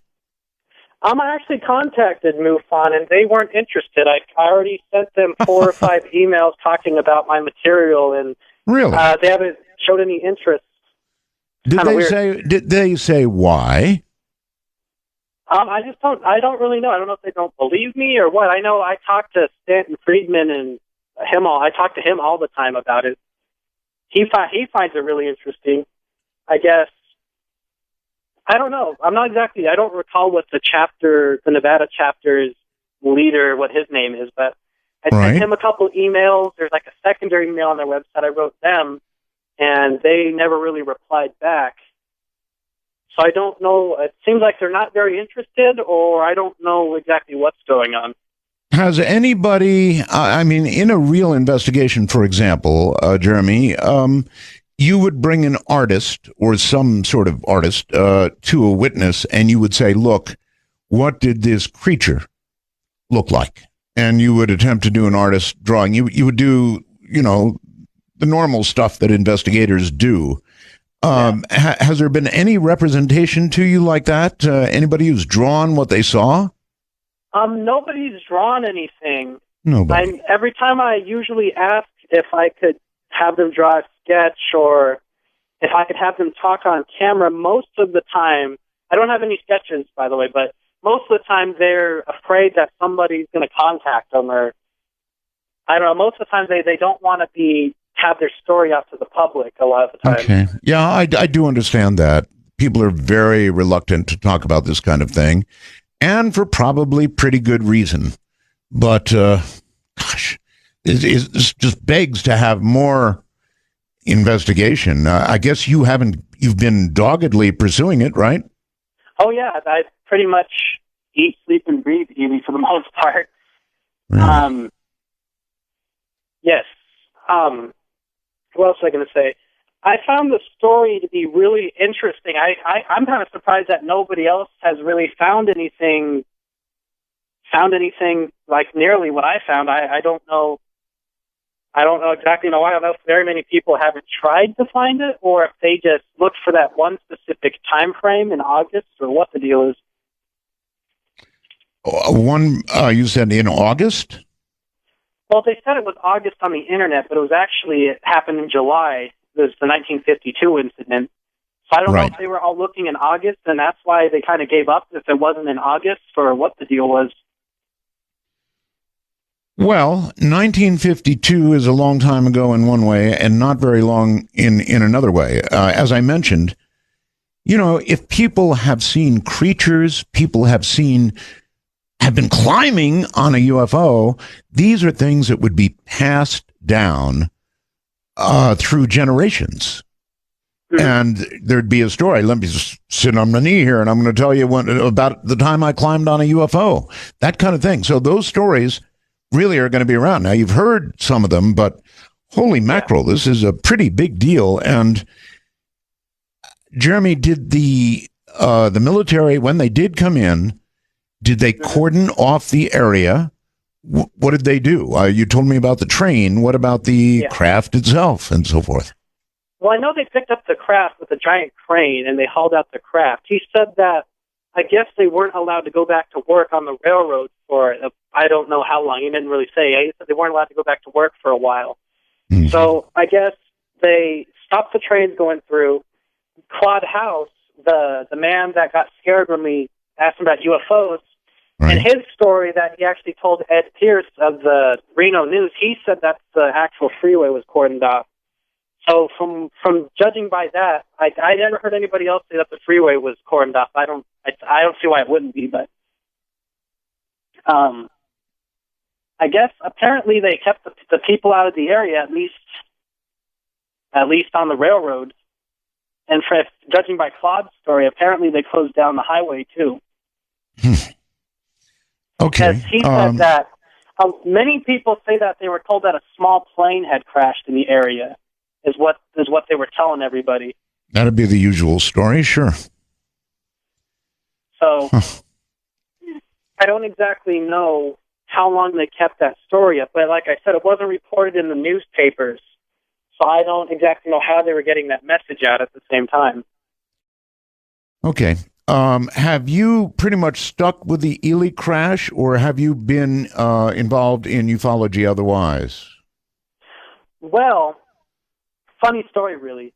There's a place called Mount Potosi. It's right outside Las Vegas. It's in between Pahrump and Las Vegas. I guess it's called Potosi I can Pass. walk out of my studio and look at Potosi if the sun was up. Oh, well, Mount Potosi has, I guess there's a lot of UFO stories coming from Mount Potosi. I actually had a weird experience. What got me involved in ufology was when I was about 11 years old, I was in Scouts. And we went on this night hike in Mount Potosi because there's a Boy Scout camp up there. It's close to the public. But we were on this night hike in the woods, and we went around this corner, and on this straightaway, I guess off to our left, ironically, like off to our left, there was some kind of an object that was sitting on the ground. It looked like the end of a boat, like a point, but it was coming off of an egg-shaped craft. It was sitting on three stilt-looking legs. Right. And me, my mom, and three other scouts and their moms actually walked past this craft. I didn't think nothing of it at the time until the next morning when we came back and the thing was gone. But you could see three indentations in the ground where this thing was sitting. I firmly believe that it was a UFO. I mean, you could argue that it wasn't, but I think that it was personally, and that's what got me interested in ufology. All right. Well, anyway, with regard to the crash in Ely, coming back to that for a second, we've covered where it happened, when it happened. Of course, I guess we can't know what became of the creatures. We can't know what became of the craft itself. Well, I could tell you a little bit about what happened to the creatures. All right. Please do. All right. Well, searching through the archives and the old newspapers, we came across on July 10th, I think it was the Oregon newspaper or the Elko, Nevada newspaper, one of the two. It says that this is a casual article, mind you, out of the middle of nowhere. They say, oh, well, the aliens that were brought to the Ely police station were shaved chimps. No need to worry. It was about like a one paragraph long message. It didn't have any pictures. It didn't say anything else. All what it said was, the aliens that were brought to the police station were chimps. No need to worry. So apparently the military or the police or somebody rounded up some of those living aliens I was telling you about and brought them down to the police station. But Really? I thought that was weird because it was dated July 10th, which is 3 days after the actual crash happened. Now, is there any record at all of an alien being rounded up, as you put it, and brought in? You would think definitely that would be something the police would note. You know, alien walks in, got to make a report here. I think we just got cut off. I'm sorry to hear that. That was Jeremy Meador, and obviously we've lost him. So it's a lesson in telephonics, folks. When we book our guests, we try and make absolutely certain that they're on a landline phone for a whole lot of good reasons. One of them was just demonstrated by that click you heard. That was his phone going away. So I don't know what to make of all of this. How about you? Obviously, we've got a youngster here telling us a story that he's collected from a whole bunch of eyewitnesses, right? And he's got a little bit of physical evidence of some sort. He's got some photographs, which, by the way, Keith Rowland still does not have. And I think we might have Jeremy back in the line. Jeremy, are you there? Yeah, I'm on. See, this is why we don't like cell phones, Jeremy. Yeah, sorry about that. I'm putting the pictures up on a private website. I could send you the link to also if you want. Now, wait a moment. Wait a moment. Mm-hmm. I thought you were sending them to webmaster@artbell.com. I did send it. It says that they went through at... 1 second, it's loading. Because I checked with Keith in our last break, and he had not yet received anything. Is there any way you could have Keith email me first and I reply to him and send it that way? Well, it's not too complicated, Jeremy. It's webmaster at Art Bell. At 8:41 and 8:25, it says that they were sent through. They were sent through. So you didn't get a bounce? I didn't get a bounce, but just in case, I upload them to a website I could send you the link to, and you could do it that way. I don't know if that would be easier. Well, at this point, it's not easy at all. Where did you send are these photographs on the web now? Yeah, right now. I'm putting them up right now. You're putting them up now? I'm publishing it right now. And where are they going to be, Jeremy? It's ElyUFOcrash.webs.com. Ely UFO Crash? Yep. And then a period, and then WEBS.com. I think I've got it. That's Ely, hold on a second, Jeremy. Ely UFO Crash, period, WEBS.com. Yeah. Okay. That means we'll get them eventually. And it says that it was published a couple seconds ago, so it should be on there right now. All right. Jeremy, is there anything else about this story, from the Men in Black encounter to the actual material evidence you have to the eyewitness reports that you have not told me about yet? Anything really important that we need to get on the air? I'm thinking real quick. Well, I talked to the Meteorology Society in Nevada for that day, and they said that there was clear skies, and it wasn't a meteor, because some people say that the blue gas behind it could have been a meteor. Well, they said that this couldn't have been a meteor because it was doing twists and turns, and it was being sighted for a while. And I guess the one to the north, like I said, started a forest fire, and sorry, it's getting tongue-tied here. The society was saying that when meteors crash to the ground, they're cold to the touch, like you could pick them up. And these both started fires. Okay, well, they're not, of course, going to be cold to the touch after they've traversed the atmosphere. They're going to be very, very hot, right? Yeah, they were saying that I don't know what you call it, the descriptions of it they were similar to a meteor, but not exactly.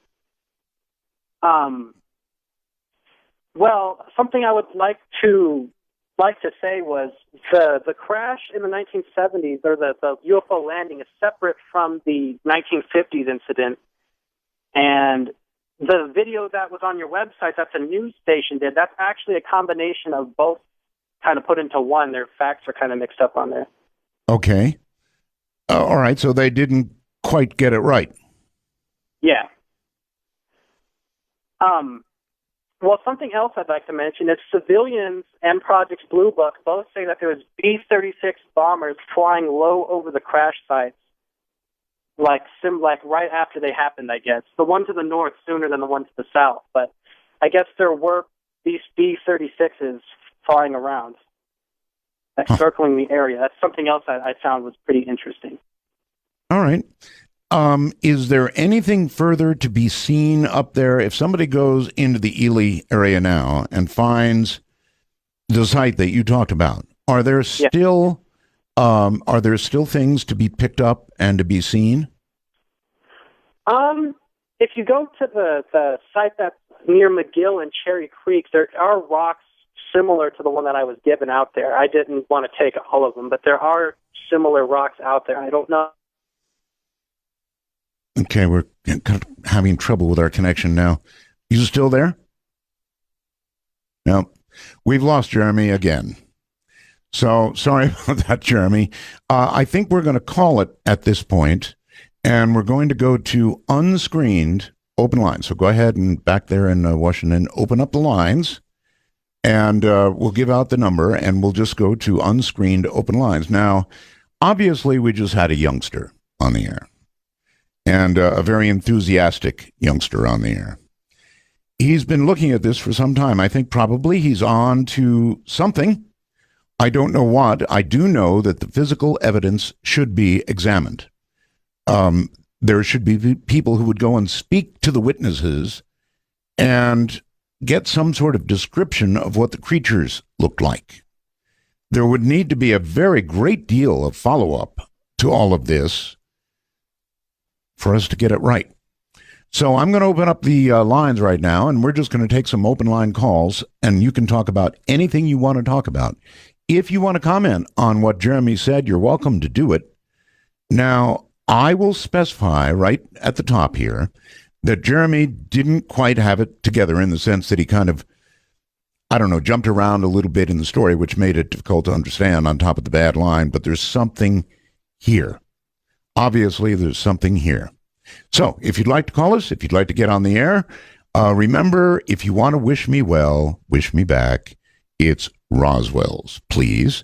The number is 855-REAL-UFO. That's 855-732-5836. And with that in mind, let's do it. Unscreened open lines. Dark Matter, you're on the air. Hello, my name is Teresa Freilicker. All right, Teresa, turn your radio off, please. Yes, I just did. Okay, excellent. And am I speaking with Mr. Art Bell? You are. Oh, okay. I just sent you a message via the wormhole explaining, trying to tell you about an episode that happened in the late 50s. There were three of us, Mary Jane Robinson, her mother Dorothy Robinson, and myself, in rural Pennsylvania, Shippensburg. And we went shopping at a mall.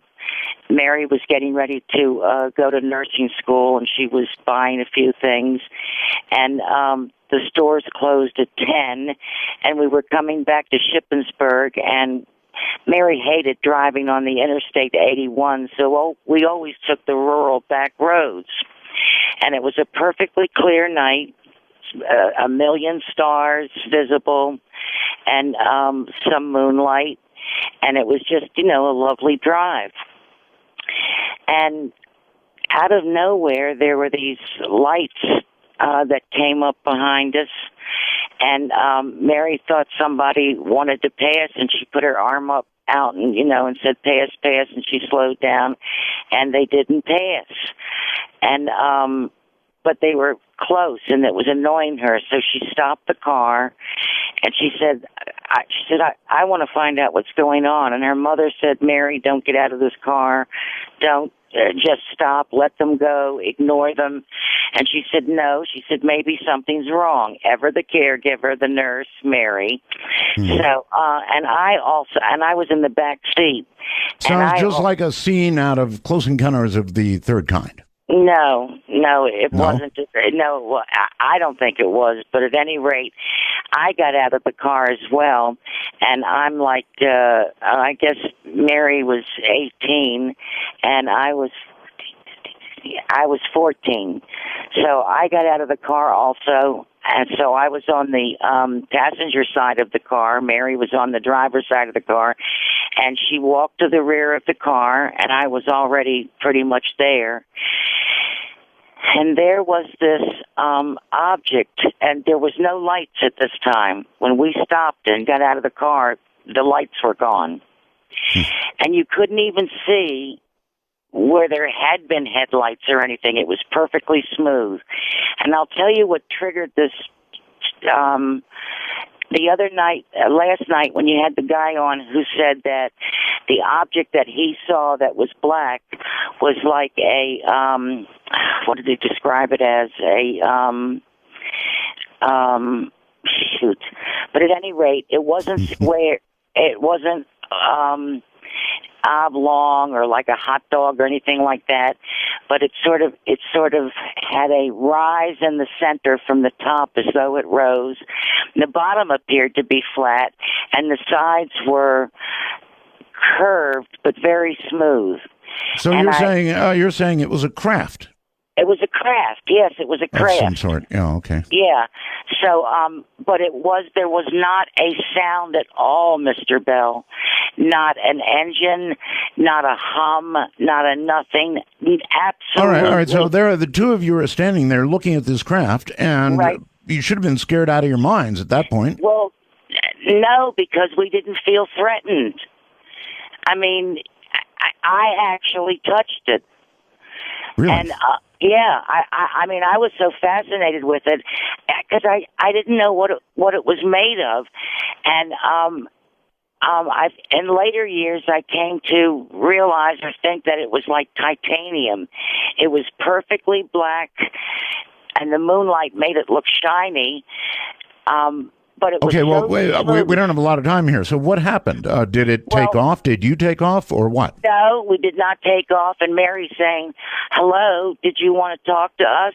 I'm not afraid. And I said, no, I'm not afraid either. Would really? you like to? I said, would you like to speak to us? Would you like to ask us questions? We'd like to ask you questions. Don't be afraid. We're not afraid. Well, we're kids, you know. I don't think I could have done that. Honestly, I don't. Well, we did not feel. Now, Mary's mother is in the front seat, crying hysterically. Get in the car! Get in the car! I don't like this. I'm frightened. And Mary says, "Ma, shut up." And all right, listen, we're about out of time here. But what did the craft take off, or did you just drive away? This is the thing that was amazing. It just lifted straight up without making a sound, and then elevated as if to go up. But while it was right in front of us, it wasn't. We weren't a foot from it. I mean, I could put my arm out and touch it. And it just lifted straight up and then sort of took off. And as it took off, lights around it started to go up. But while it was right in front of us, it wasn't, we weren't a foot from it. I mean, I could put my arm out and touch it. And it just lifted straight up and then sort of took off. And as it took off, lights around it started circling and different colors, and we could see people inside, and we waved goodbye. People. Well, people creatures. As in creatures. Yeah. Not. Wait a minute. Wait. Human or non-human? They were too far away, but they appeared to be somewhat human. They had heads, necks, shoulders, arms, and the one thing that Mary said was they don't have 5 fingers. And see, I wasn't looking at the fingers. And we were waving to them, saying goodbye, goodbye, and they waved back to us. The thing that's interesting is ever since that episode, I've been intuitive. I'm an intuitive. Well, it obviously then affected you in some manner and may have set that off. I don't know. That's fascinating. There you have a first-hand account of what I would call close encounter of a third kind. Right? When you're that close, when you can put your hand on a craft, and when you can wave to the whatever they are is in there, I would say that's a close encounter of the third kind or whatever. Wow. Dark Matter, you're on the air. Hello. Is this Art? It is. Art, my name's Mike. I'm in Virginia. Hi. I work the water on the Chesapeake Bay, and we constantly see strange objects flying in the sky. I've tried to videotape them, and none of them have ever appeared on my videotape. Well, unless you've got a really new camera and it's really good with low light, you're not going to get very much. It's really hard to take any video, meaningful video at night, and then end up with anything more than a light. I don't even end up with light. That's the whole thing. Really? Nothing appears on the film or on the video at all. And you've done this how many times? Oh, 5, 6, 7 times in the last year. Wow. It's just, we see all kinds of strange stuff out here at night working the water. And we've tried to videotape it, and we can never get it to show up on the tape. Well, I'll say this, and I've had two experiences. Both I think I've described to you at various times. And in both cases, I did not have a camera with me. In both cases, I was so shocked and so transfixed, where I was, that I never would have thought of it. Never, never, never. It would be great to say, I had a camera right there in the back seat. Could have grabbed it, could have taken a picture, could have had the proof, wished I'd had the proof, but didn't. So I do understand. Dark Matter, you're on the air. Art, is this you? It is me, yes. Oh, it's great to hear you back on the air. Thank you. So, no, I'm just curious. Like, how do you, talking in general, like, how do you not dispute everything going on here? I don't know what you mean. How do I not dispute what's going on? What do you mean? Oh no, sorry. Like, it's between pyramids and all this other stuff. It's this ancient alien thing. Doesn't that make complete sense? Only if you put it in context. What are you saying? He's gone. I think he knew what he wanted to say. He just couldn't figure out how to say it. Dark Matter, you're on the air. Hi. I don't know what you mean. How do I not dispute? Hello. What's going on? Yes. Roswell. One thing about all these different crafts, and there's a lot of different descriptions, but if these aliens can come across hundreds of thousands of light years, couldn't they have the technology to navigate to our atmosphere? Why are they always crashing? It's a very good question, and I guess the answer might be the only ones we get to talk about and see are the ones that have a problem. If they don't have a problem, then they're up and gone. Well, I guess I've got to have a problem every now and then. Now, maybe that craft that came back to look at the crash site was looking for survivors. Maybe it was a rescue mission. Entirely possible, sure. Hey, very, very good shows. I really enjoyed last week. Yes, that professor was incredible there. So keep up the good work, Art. Thanks you. All right. Thank you very much. And take care. Of course, we had a couple of professors on, so I would assume that you're perhaps talking about Dr. Kaku. Dark Matter, you're on the air. Hello. Hello. Is this the screener? No, I don't have a screener. Oh, is this Art? I'm sorry, Art. Hey, I want to ask you a question. Yes. Are you going to have a show here recently about rods? You're talking about Jose Escamilla, right? Exactly. The rods that, you see out of the corner of your eye. Okay, rods are not so much seen in the corner of your eye. Rods are actually able to be photographed. I'm sorry, Art. You're right. Actually, what I'm thinking about was the shadow people. Shadow people. Yes, they come to the corner of your eye. Rods.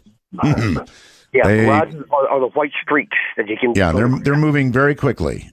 Exactly. What is your point of view about that, sir? Do you think that rods are the real McCoy, or do you think they're? A lot of people say, for example, they're bugs. No, Art. I've seen them 1,000 times. I've had rods and shadow people, but the rods, I see them all the time. The white streaks in front of my eyes. I actually see them. I don't know. I think most people do not see rods, that they're too quick for the eye. We all see a little thing that I think floats across our eye every now and then, if that's what you're talking about. That may be an eye floater, yes. Could be. All right. Thank you very much. But what he was really talking about, that's a whole nother subject, rods. Jose Escamilla is a very interesting guy. And he's put together, I think, absolute proof that these rods really do exist, that they are some sort of life form, and they can be photographed. with very high-speed film, and he's got lots and lots of photographs, even video of rods. There's a particularly impressive one, which occurred in a cave, and these rods were flying all about this cave. It's really amazing. Anyway, listen, we're going to break here. We're in open lines now, and anything you want to talk about is fair game. I'm Art Bell, and this is Dark Matter. By the way, did you hear about the bombs that were dropped on North Carolina? These weren't any bombs. These were hydrogen bombs. Now, it's occurred a long time ago, 1961, but we were just told about it. New document tells us. The B-52 apparently disintegrated in midair, and the hydrogen bombs dropped. They landed on North Carolina, not out in the ocean, but actually on North Carolina. Now, fortunately for us, there are 4 safety features on hydrogen bombs. 4. 3 of them, you will be unhappy to hear, failed. That's right. 3 of them failed. Only one tiny thing stood between, well, what happened, harmlessly falling to the ground, and hydrogen bombs, a couple 100 times more powerful than those that hit Hiroshima from going off. Do you know what that thing was? A little tiny safety switch. I think just a few volts. If the low voltage switch had gone, and that means just a few volts drop or a few volts added, either way, the hydrogen bomb would have gone off, and North Carolina would have basically disappeared, along with Maryland, Washington, South Carolina, probably Georgia. In other words, a very great deal of our East Coast would have gone up. You hesitate to say in smoke, but up in smoke. And that would have been it. And we're just now told about it. Back in 1961. Can you imagine that? Okay, let's go here and say, Dark Matter, you're on the air. Hello. Hello. Yeah, hello. Hi. How are you? Good show tonight. Thank you. I used to, when I was a kid, I was pretty skeptical about this kind of stuff. You know, UFOs, ain't no such thing. But one summer night, when I was 18, right out of high school, my old friend and I, we were, out doing what, teenagers do, getting into mischief. Sure. And we seen this big blue thing. One second, it's a dark sky. Next second, here's this big blue thing just sitting in front of us. I'd stay there less than a minute, and all of a sudden, it was just gone. When you say right in front of you, you mean really close or what? There, I'd say it was, not right in front of us, but, it had a little bit of distance, but it just sat there. There was no sound, no nothing, just this big blue ball. And then all of a sudden, it was just gone. Well, after that, I've been a believer ever since. Well, there's nothing like having your own experience. And according to surveys, most Americans, I believe, have had their own experience. A majority of Americans have seen or been in close contact with something that they can't explain. Yep. And we checked the papers and the news the next day. There was nothing reported. So my buddy and I, we decided, well, maybe we'll just sit on this and keep it to ourselves and not tell nobody about it. Probably a wise decision. Thank you very much. Another thing that I would like to complain about or make note of, and that is that, with social media now, everybody's on Facebook, right? Everybody's twitting about Twitter, all of these different, or on the computer. And when you're on the computer, when you're on Facebook, when you're doing the social media thing, you're not looking up. And that's one of the main reasons that people don't see UFOs. Take our sky here in Nevada. Very clear. On any given night, you can see the Milky Way from one horizon all the way to the other horizon. It's that clear. Millions of stars. And if you sit outside and spend a little less time on Facebook or your computer or whatever you're doing and actually look up, you're going to see something. Now, it may not be as dramatic as some of what you've heard about here, but you're going to see something. You'll just have to wait for a while. It may turn out to be a satellite. It may turn out to be an airplane. It may turn out to be something strange. And you may see a UFO. But one thing's for sure. If you're on Facebook, you're not going to see it. Dark matter, you're on the air. Hello. Hello? Going once. Going twice. Gone. Dark matter, you're on the air. Hello.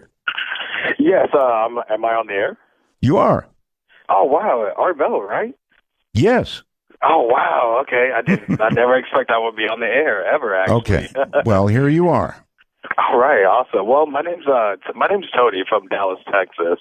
Right. And so I just wanted to just give you pretty much calling about a paranormal experience I had last year at a cemetery in McKinney, Texas. It's in north of Dallas. Okay, you said a paranormal experience, right? That's correct. And you're at a cemetery. That's correct.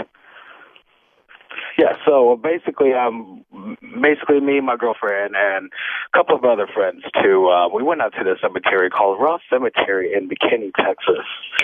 So the crazy thing about it is usually I am a skeptic, but at the same time I can be a believer at the same time, but only if proof is right there presented in front of me, something that's undisputable. And I can definitely tell you tonight that I actually have definitive proof of an EVP that I actually that one of my friends actually captured, and I wasn't really too far. Wait! Stop! Hold on. You have definitive proof of an ET that you captured? Of a EVP. Oh. Of a voice. Okay. All right. Yeah, all right. So you were in a graveyard and you had a recorder with you. That's correct. Well, my friend had it recorded. It was actually from his cell phone, but you can actually hear it very well. I have uploaded it on a website I want to say sometime last week, because I've always been very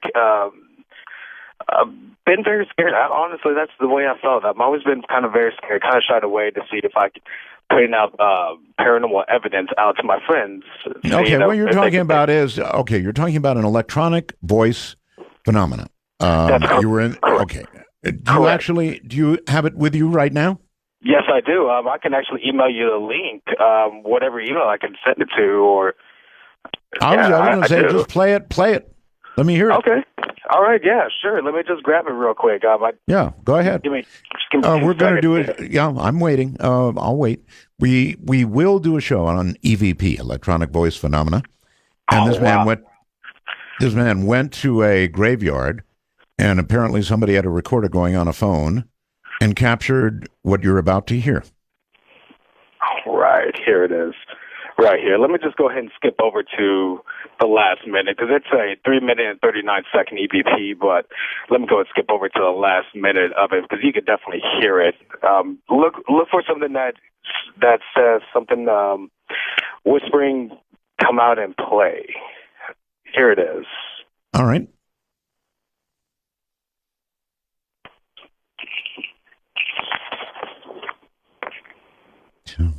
And 3, 2, 1, here it is.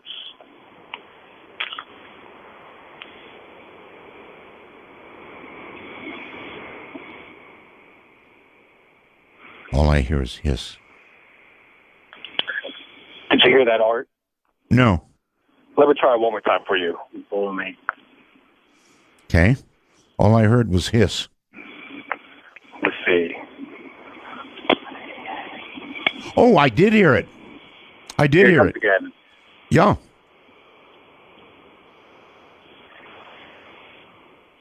And it said it twice. And, yeah, and it's a little hard to hear, but I heard it. Bore me. Yeah, and then in that last part, my friend saying you bore me. The crazy thing is that the cemetery is extremely old, very, very extremely old. I want to say we found graves going back to the 1700s, late 1700s on that. It's always scared me hearing this voice. It always gives me chills. I've always been somewhat of a skeptic, but at the same time, a believer. I guess you could say you could catch me in the middle, depending on if evidence is there, and I'm glad I've actually found this evidence. I'm glad you did, too, and I'm glad you played it for us. Probably would have been better, of course, directly coming over, but I could hear it. EVP has a long, rich history. I have some friends that we're going to have on the show. They have some family difficulty right now, but they're going to come on the show, and they've been playing EVP for years for me. And all it requires is a recorder. I guess you can use your phone. It doesn't matter if it's digital or if it's tape. And what you do is take it with you to, if you have the cojones for it, into a graveyard or a haunted place, and you let it run. And if you're lucky, I mean, that's what you want, and you're lucky, you will hear a voice telling you something. Now, I don't know where this comes from. What I do know is that it goes all the way back to Alexander Graham Bell. He was investigating this. He had voices that appeared on his recording mechanisms. And frankly, they're very, very scary sometimes. So if you want to play around with this kind of thing, it's better than a Ouija board and more fun to play with. You just start a recording going in a place that you think might be haunted and see what you get. Dark Matter, you're on the air. Hi. Yeah, hey, Art, how you doing? Okay, sir. I got a quick story. I was in California, and I was basically babysitting my mom's apartment. She had taken a week vacation to Las Vegas. Right. And I was laying on the couch watching TV, and she had a big mirror on the mantle above the fireplace. And I had the sliding glass door shut. You know, there was no wind. And the mirror, like, flew off about 3 or 4 feet. And it shattered, with the mirror facing up. And it scared the heck out of me. And I called my mom in Vegas, and I said, hey, you know, the mirror just fell off. And she had gotten woken up, you know, I basically at the same time hearing footsteps walking across, you know, by her bed. You know, so it was a weird, you know, thing at the same time, because I called her 30 seconds after the mirror had crashed. You know what I mean? And I figure if, you know, if there was any wind, the mirror would have just went straight down off the mantle. What? Yeah, okay. So what do you think it was? I don't know. I spoke to a lady who does paranormal investigations, and she was saying that a lot of spirits are using mirrors as a portal. Right. And I was like, well, why would they break it? You know. I wonder. Anyway, I wonder what it is about a mirror that lends itself to paranormal occurrences. That's a very interesting question, actually. Yeah, I'm not sure. And I've stayed at her house before, and it's just a small 1-bedroom apartment, you know. And in the hallway between her room to the bathroom, I've seen, you know, dark figures like, you know, shoot across the little entrance to get into the hallway, the little doorway. So I don't know what it was, but it's weird that crashed. And then I called her, and she got woken up by footsteps walking by her bed, and there was nobody there. You know, so it scared me, you know, so I couldn't go to sleep. I understand completely. Thank you. What is it? I'm sure somebody out there can help with this. What is it about mirrors, even staring into them, that seems to heighten the paranormal possibilities? Anybody have any ideas? I suppose we could talk about looking into your own soul, self-examination. I really don't know, but there is something about mirrors, isn't there? Somebody out there will know. Hello there, Dark Matter. You're on the air. Yes. Can we talk about shadow people? We can indeed. Turn your radio off, please. It doesn't always go out. There, that should be off now. I believe that I was touched by a shadow person, or I should say, I believe one ruined my death. One did what? I'm sorry. One did what? Ruined my death. Back in 1990, I had created this scenario where I was extremely depressed, was going to end my life. Yes. I blew up my trailer. Literally. Oh, my God. And as I was being shoved to the floor from the pressure of the trailer exploding, this black figure appeared beside me, picked me literally off the floor, said, "It is not your time to die," and threw me through the wall. Wow. I think and believe that shadow people are here to be our guardians. Well, that one was there for you, that's for sure. I don't know if they're all like that. Thank you very much for the call. All right. That creature, or whatever it was, saved him. Do I think they're here for that generally? I don't know. Wonder if anybody else has had a similar experience. Anybody out there actually been saved by one of these creatures? And again, let us define a shadow person. I know, chuckle, right? But a shadow person, it begins in the corner of your eye. Almost everybody has had this experience. You're watching, I don't care, a computer screen. Some people think actually looking at a computer screen produces visions of shadow people, and I'll explain why. It has a certain refresh rate, and your eyes and your brain begin to get adjusted to this refresh rate. It's actually flickering. You don't know that. You don't see it, but trust me, it's flickering at a certain rate. And that does something to your brain. It begins to allow you to see something else. And by something else, I mean a movement that occurs in your peripheral vision, one way or the other, one eye or the other.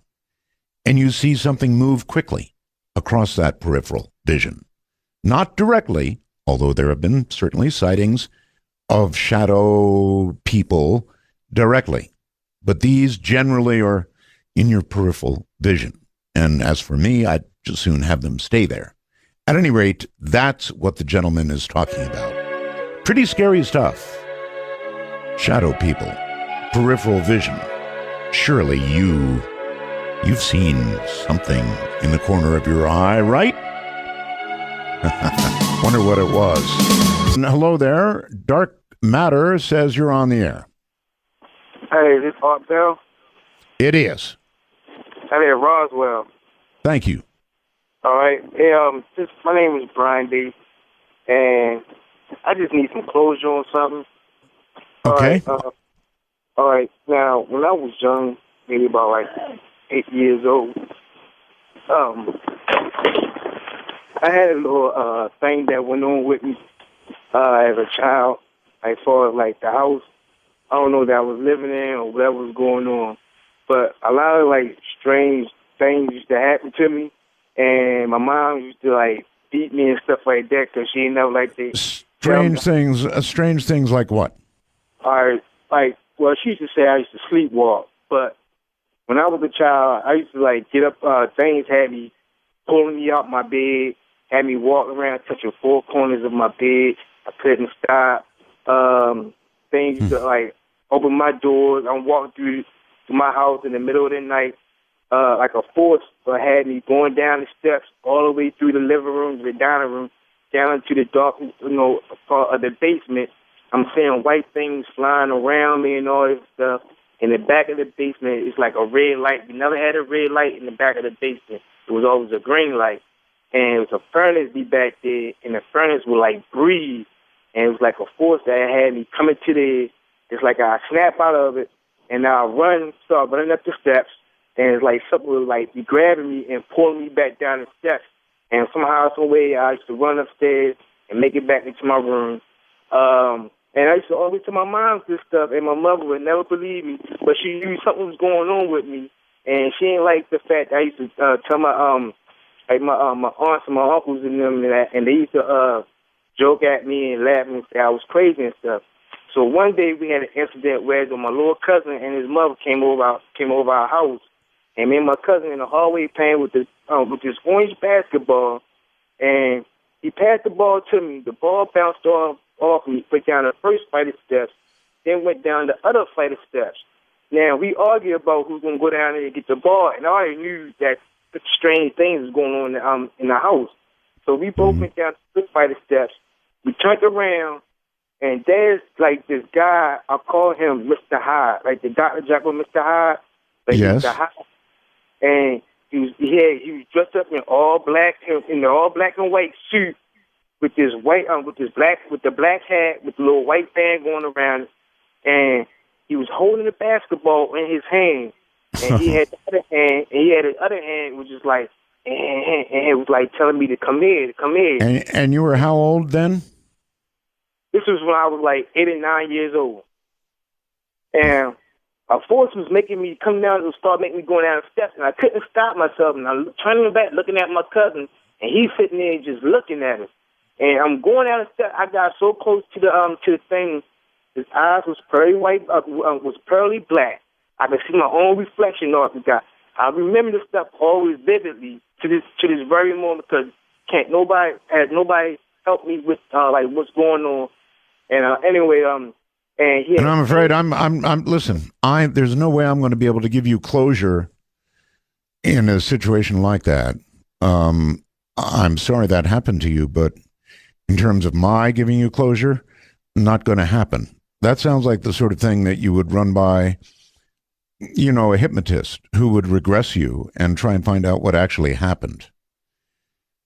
I had a sister who sleepwalked, and it was really scary and really eerie and kind of dangerous. I wonder how many of the rest of you have had family members who sleepwalk. It's eerie. It really, really is eerie to see somebody sort of, because they're in, a trance-like state. And you don't know what to do, to wake them up, to not wake them up. Usually the best thing is try to get them back to bed without waking them if you're able to do it. But, most times you really have to. Hello, Dark Matter. You're on the air. Hello. Hey, this is Jim. Hi, Jim. Hey, I've got a story about glowing feet. Glowing feet? Sure. Sure. Whenever I was about 2001, I'm trying to call Art forever since then. But anyway, my wife and my kids kept telling me they was seeing something go back and forth across the hallway in the back of our double wide there from one room to the other. I always thought they was nuts. But I never saw anything. But I would sit in the living room chair one day by myself, me and my Chihuahua.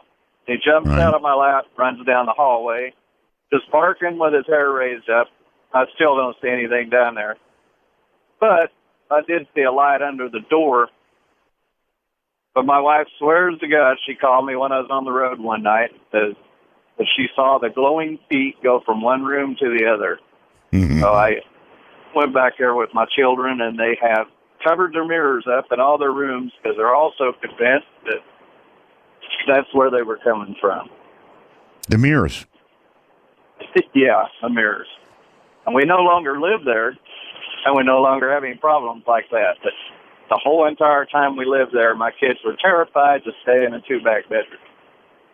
I wonder what it is about mirrors. All right, well, listen, thank you very, very much for the story. I'm not sure what to make out of it. Glowing feet. And I guess that's all there was. No body. Glowing feet. And out of a mirror. Again. There's something about a mirror. And I'm trying to remember. Over the years, I've interviewed people about this. And there is something about a mirror. And I know one of you will come up with it. I can't recall it just offhand. Dark Matter, you're on the air. How you doing, Art? Doing fine, sir. First of all, I want to say Roswell's. Thank you. first-time caller, long-time listener, and I just want to say thank you so much for choosing to come back on the air. You made my nights complete now. Okay, thank you. That's Roswell's. I found it fascinating. The guy called about the mirror. Right. I had an incident my wife and I did at the house we bought here probably about a year and a half ago. We was up in the bedroom, and about 1 o'clock in the morning, we're just laying in bed, getting ready to go to sleep, and something sounded like it was wiggling the door on the closet. Yes. And I sat up in the bed, and I looked at that, and I was like, looked at her, said, "You hear that?" She goes, "Yeah." And I was like, "What in the world?" And it just kept wiggling, and I was getting ready to get out of bed to go see what it was, and my wife grabs me, and she goes, No. I says, "Well, something's obviously in there. I don't know what, but anyway, the door just opened. Door handle to open, and I was just, I was flabbergasted by it. I was just like, what, And anyway, we had a mirror, one of those long rectangle mirrors she does, on that door. And just as that door opened, that mirror cracked.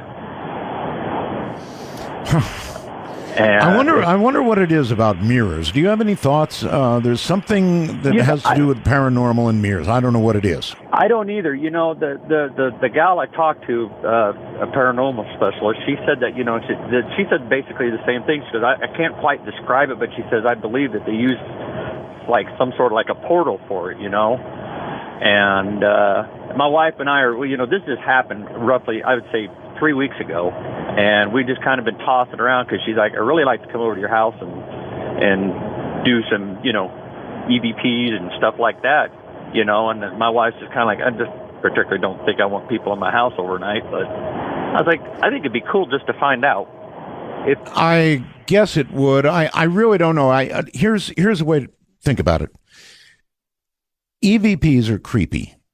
I'm sorry, but there's no other right way to put it. They're creepy. When you hear a voice, a disembodied voice, coming out of a recorder of any sort, it's creepy. If you heard that, well, this was recorded in a graveyard, it's really creepy. If you heard this is recorded here in your house, then it's creepy to the point of, hey, let's think about moving. So I wouldn't really want to hear an EVP from my house. Thank you very much. How about the rest of you? Any thoughts on that? You're on Dark Matter and on the air. Hi. But I was just delivering chicken. Hello there. Oh, hey, I'm on the air. Hey, yes, you are. Oh, great. My name is Patrick. I'm from Georgia. Yes, Patrick. And I just want your opinion.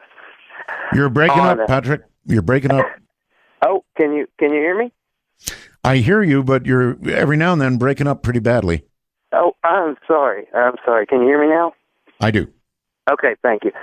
I've been listening to your show for a long time, and you talk about subjects about things that go bump in the night and all sorts of weird manner of people and things. And I was just wondering if you had heard about these people who dress up in animal costumes and run around the place called furries. Furries? Yeah, they dress up as all sorts of different animals and go to conventions. I don't know if it's paranormal. Well, it's definitely extra normal. Are they Trekkies? No, I don't know. They're crazy things. I don't know. But yeah, I don't know. I was just let's try this. Are you a furry? Well, I don't know. Come on, let's hear it. Maybe. What do you dress up as? Well, let's see. Sometimes now we're getting to it here. Well, sometimes it's a lion. A lion. Yeah. Okay. Mm-hmm. When you dress up as a lion, do you find that people are surprised? Do they get upset? Do they laugh? Do they run? No, well, they laugh. They seem to like it. Seems to be a thing that makes people happy. It's a happy suit. It's nothing. It's not like a voodoo mask. It looks like a football team mascot. Uh-huh. Yeah. Okay, well, that's okay if you're on a football field, but you know, if you're in somebody's living room, they might be very upset. Just break through the wall. Uh-huh. Yes, exactly. All right. So there you have it, a furry. How many other furries are out there? Good Lord only knows. People who like to slip that fur burden thing over their head and go and see the neighbors. That's funny. Furries. Hi there, Dark Matter. You're on the air. Hello, Art. How you doing? Hello. Just fine, sir. Where are you? This is Bill. I'm in the high desert in California.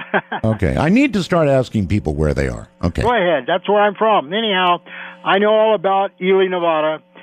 I was responsible for all the electronic systems that went from California to Utah, including that radar site that was on top of that mountain looking down into Ruth. You're telling me that you know all about Ely? I know all about the town of Ely, the surrounding area of Ely, Cherry Creek. I've been there. Yeah, but you know about the crash? No. I don't know about the crash, and I went up there for 25 years, and no one up there could ever tell me about it. I've been to the Railroad Museum. I've gone through it a few dozen times. Have you heard about the crash? I have never found anyone that can tell me about the crash. I'm sorry, but I wanted to let you know there are a lot of miners up there, so if anybody goes up there to check things out, be very careful. Oh, you're all right. This was in July of 52. Yeah, I wasn't there then. Okay. No, I worked for the military, for the Air Force at Edwards Air Force Base, and so for 20 years I had to go up there at least 6 times a year and spend a week or two up there because I had 19 sites, microwave sites, including that radar site from Utah back to Edwards and across Area 51. I had one that looked right down over Area 51. I used to go up there, and after the helicopters let me through, after I finished my work that I had to do, I would wait a minute. Why did the helicopters let you through? Because I was authorized. I have a site on top of the mountain that looks down over Area 51. Well, okay, then you can probably tell me quite a bit about Area 51, right? I can just tell you kind of what it looks like from sitting on top of the mountainside, looking down at it with binoculars, eating my lunch. Well, almost everybody can do that, right? Binoculars, mountainside. You can't get up on top of the mountain anymore. They've got all those roads blocked off, and a black helicopter comes out to check you out when you drive up there. Yeah, okay. Well, what have you seen? I've seen just things on the ground, normal things, regular things, nothing unusual, no flying saucers there. I've had B-52s fly over me at 100 feet, going up and down those valleys, up through those valleys up in there. Boy, but that'll I've get your never attention. seen any UFOs, and I've never seen anything unusual. Now, I might have seen some of the stealth fighters when they were coming along. You know, when they were initially being tested. Oh, no, wait a minute. Now you've seen stealth fighters. Oh, yeah, I've seen the stealth fighters, the stealth bombers. I've seen all that. Mm-hmm. But that doesn't help you out as far as the crash goes. I'm sorry. I've never seen anything about that. I hope there's something there. And I used to have to drive right up to Cherry Creek. And there is no big towns up there. It's just 1 or 2 buildings. There might be some people in them here and there. The railroad is still there. That railroad was used to haul the ore from the Ruth mine, which was their largest open copper pit mine, up to McGill, which was the processing plant for processing ore into gold and silver. All right. Well, you heard Jeremy Meador's story. Yes, I did. About it, right? Yes, I did. Other than the fact that he was a little splintered in the way he told it, what did you think of the story? It was a very interesting story. He was a little bit discombobulated, but other than that, if you'd have gotten a little more into it or knew more about the area, I don't know. I knew a lot of the areas he talked about, but then anyhow, I think it's a good possibility, but I'd never heard of it. And I've been up there. Nor had I. I've been many times, and talked to all the people in the town. I knew the people in the newspaper. All right, I'll tell you what. The next time you go up there, ask about this. All right? I will. I will All right, definitely. yep. All right. Sorry. Thank you very much. Please do that. In other words, if you really do frequent the area and know people up there, then by all means, just say, hey, listen, I wonder if you know anybody who knows about a crash, a UFO crash that was said to have occurred here back in 1952. In other words, don't come at it, kind of like you're in MIB or something. Just, kind of casually say, what do you know? Dark Matter, you're on the air. Hi, Art. Hello. Roswells? Thank you. Yes. Many Roswells. This is Levi from Tulsa calling in about Levi. your question on the mirrors. Yes, sir. And I've always had a lifelong fascination with the occult, and I'm also practice witchcraft. And the reason why we use mirrors is because they are a portal. They allow you to see the reverse and the opposite side. Which is like I take it they allow the opposite side to see you. Yes. Fact is, a couple of more well-known among some circles is like when you're summoning a jinn, you use a mirror as a primary source. All right. And then they can see you, you can see them through that kind of discussion. Same with like scrying, the mirror allows you to see the other side. Scrying, that's it, yes. So, yeah, that's pretty much the main reason why people use mirrors and why the paranormal is attracted to them is it allows you to see the other side as a portal. What have you seen through mirrors? Me personally, I've seen a few paranormal experiences, mostly friendly ghosts, I hope. I usually keep a lot of my mirrors covered in my house because of that reason. Because I've also... Really? Yeah, because I'm also attuned to the supernatural, so I get senses, I get feelings, I see glimpses like they're trying to talk to me, because it's been one of my family traits for a while. The only thing I want to see in a mirror is myself, and I'm not wild about that.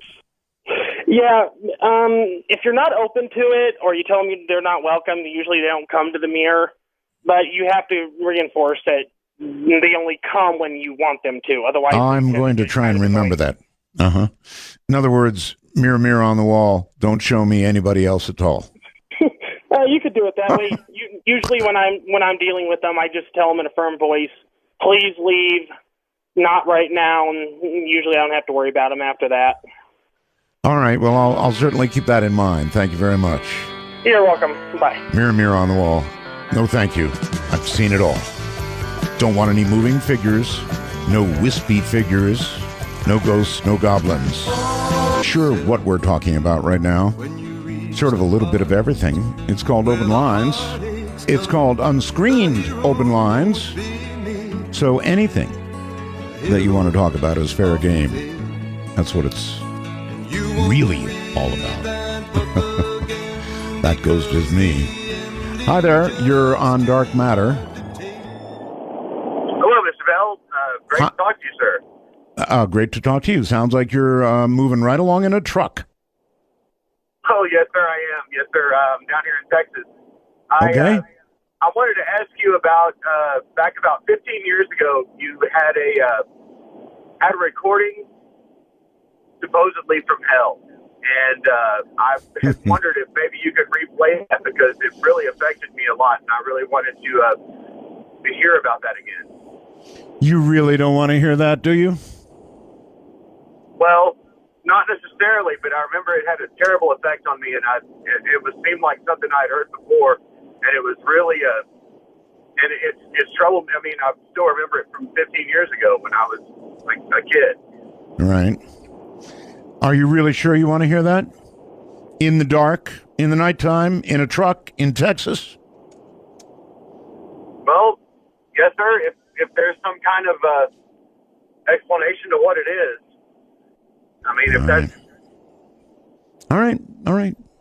You wish, you receive. In the just stay there, don't hang up. Are you still there? Good. All right. Sir. In the 1980s, Russian scientists in Siberia were performing a series of borehole experiments. These digs were typically performed for purposes of geotechnical investigation and the location of rare mineral deposits. But in this case, The geologists in Russia simply wanted to see how deep they could go. This is a true incident, or at least a reported incident. It was in the wire service.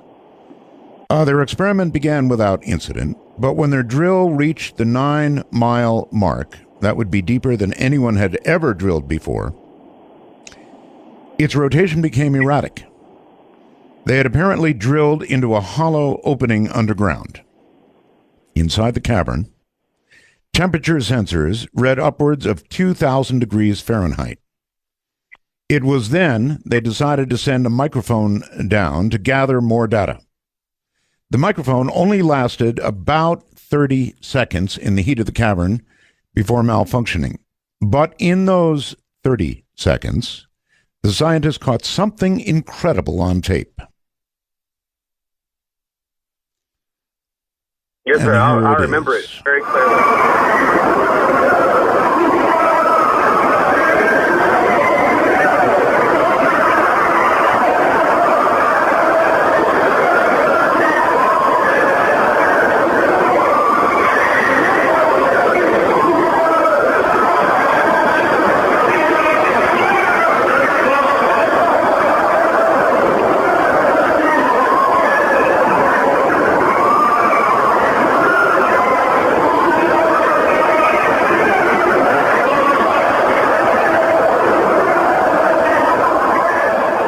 There you go.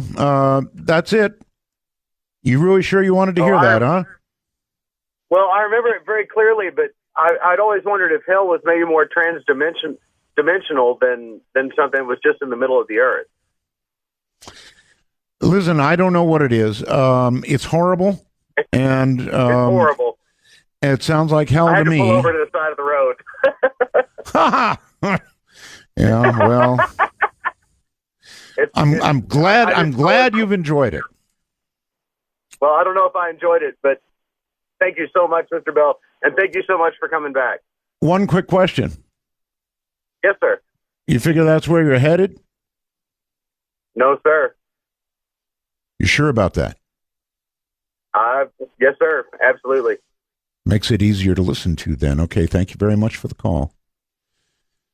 Have a good night. Well, you wanted to hear it. There have been many who say that's baloney, and it's hogwash, and it's made up, and it's this, and it's that, but it is what it is.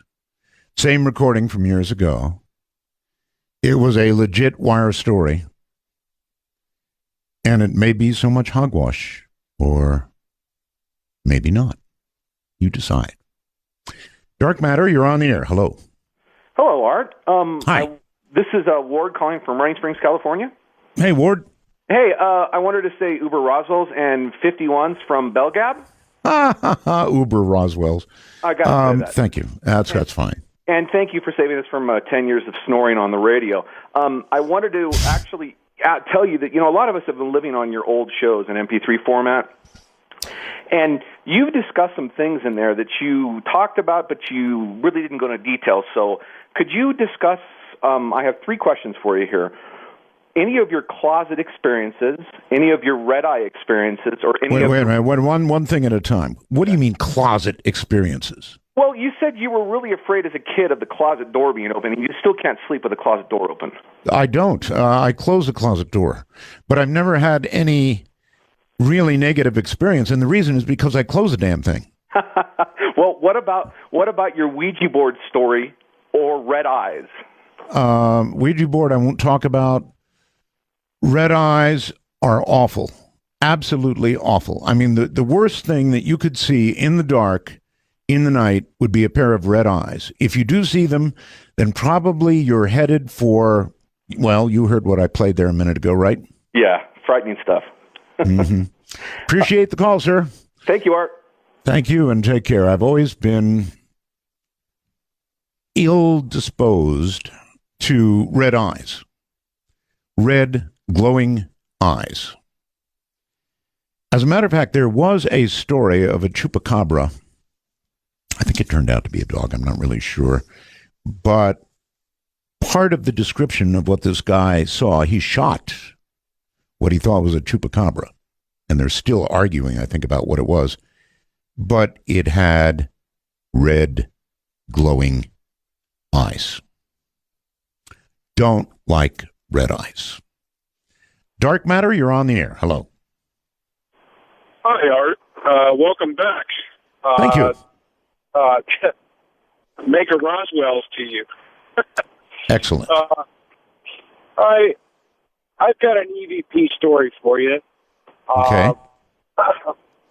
My mom and dad, when I was a young boy, were involved in playing around with people that, messed around with white witchcraft and Ouija boards, and tarot and such. My mom has a copy on, I know you remember the old reel to reel.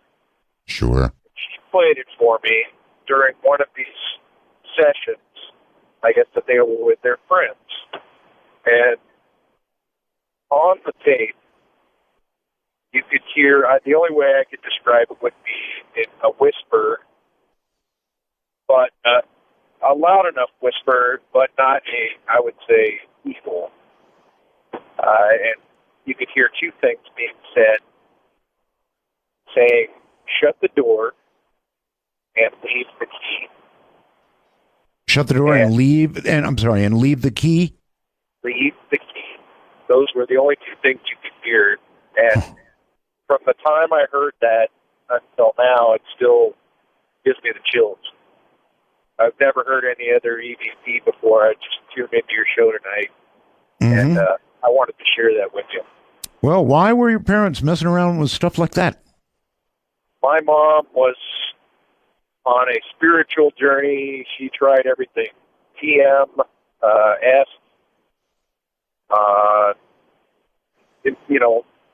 I do. They dabbled in all these things for quite a while. And well, when you dabble in those things, a lot of times those things dabble back. Yeah, eventually they became Catholics.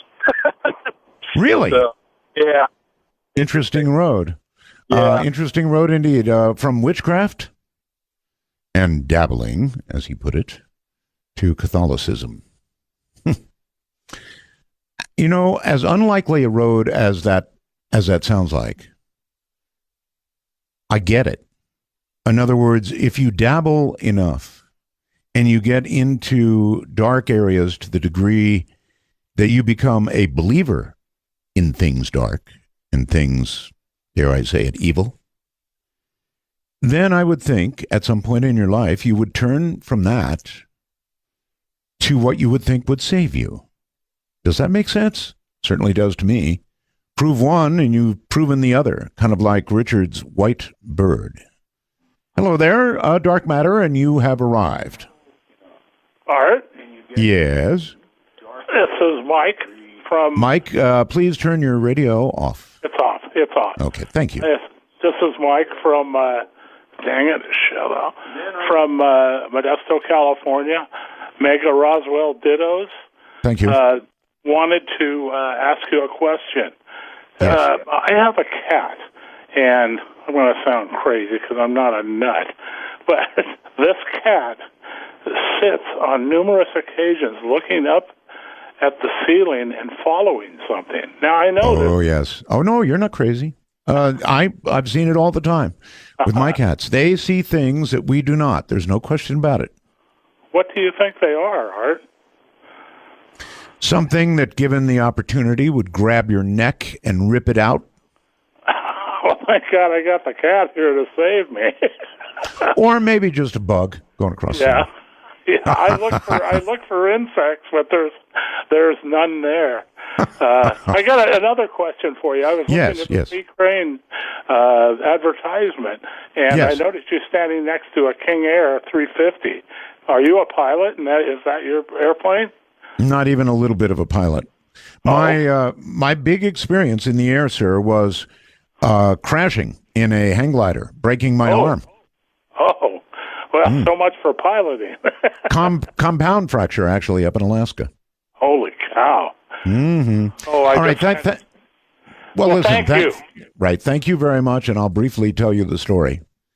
I was working for KENI Radio up in Anchorage, and the radio station folks convinced me that it'd be a cool idea to promote the radio station by having me, who did their morning show, go off into the wilderness in Alaska, kind of into the wilderness as far as I was concerned anyway, down near Palmer, Alaska, and hang glide. And for that purpose, they had found the owner of a hang gliding company, right? And he came along for my safety. And we were supposed to run along with this hang glider off a small cliff, or hill, I guess would be more like it, and take flight and then land. And that was going to be that was it. They said, Art, nothing can go wrong. The wind is perfect. No problems. Guarantee you, you'll be fine. So, yes, I was in the air. I had taken flight. The air was under me. The sky above, the ground below. And I think that I was probably airborne for about 10 seconds, maybe 12. And then that which could not happen occurred. As I was lying on the ground with my bones sticking out, the guy said, I'm really sorry. He said, I'm sorry, Art. That wind came out of nowhere. That crosswind came out of nowhere. And I looked up at him and I said, and I was kind of numb. I said, you said it couldn't happen. I don't remember what was said after that. And on the way to the hospital, everybody donated their drugs to me. And so by the time I got to the hospital to get the arm set, the doctor looked at me and said, he's had enough. Dark Matter, you're on the air. Roswell, Art. How are you tonight? Okay. Kind of enjoying open lines. Oh, it's very, very good. I have a quick question about that audio clip you played in the first hour. It said the name Peter Gersten, and that made my ears perk up. How old is that audio clip? Well, pretty old, in the sense that, Jesse Marcel was on there, the original Marcel. So pretty old. I thought very revealing. I mean, here we have a man who knows aircraft up and down, inside and out. And the man said, this was not one of our aircraft. This was absolutely out of this world. And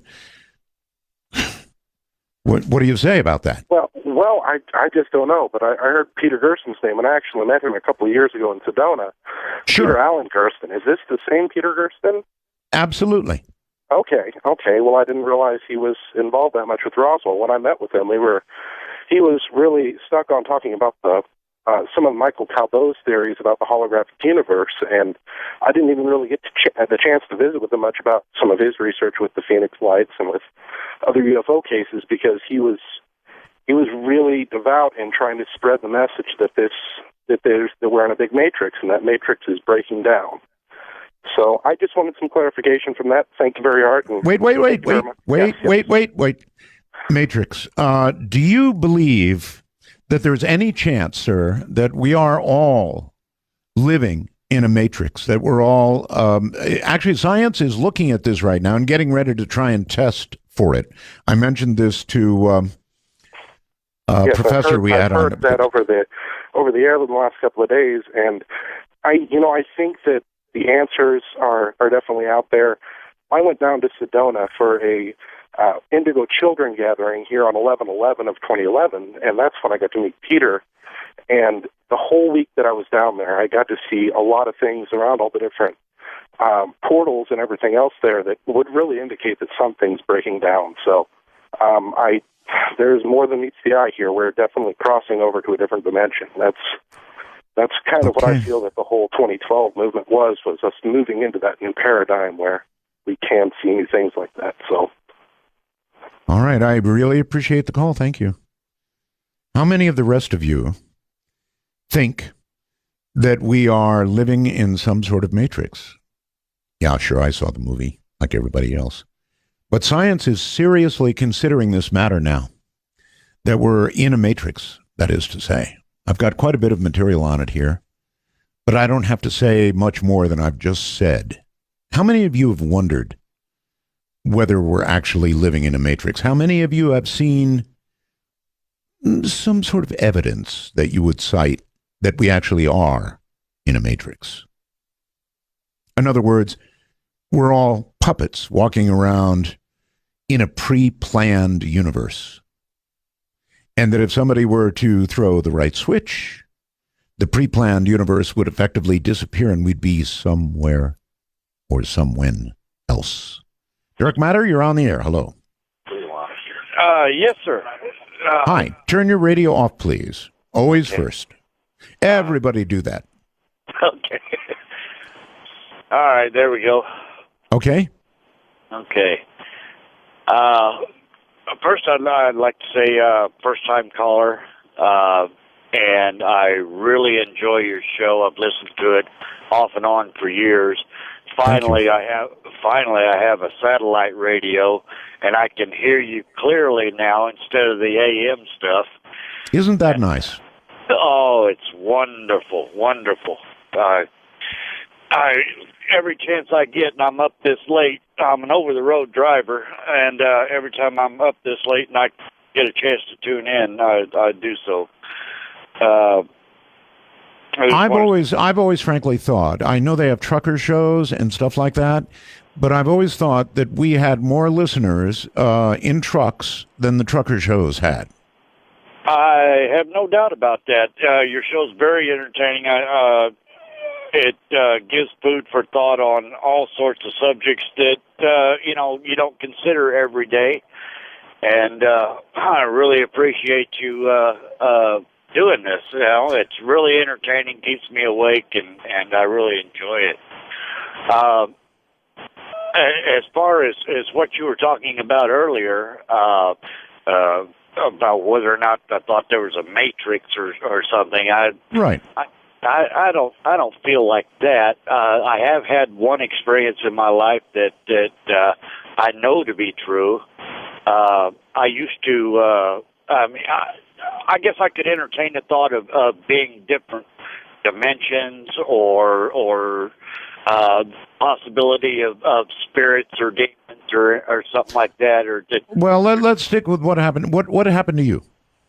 Well, what happened to me was when I was a kid, I used to go to bed at night and I would dream.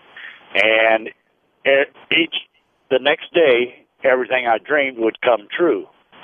And, it was really wild because I was a kid and it was scary to me.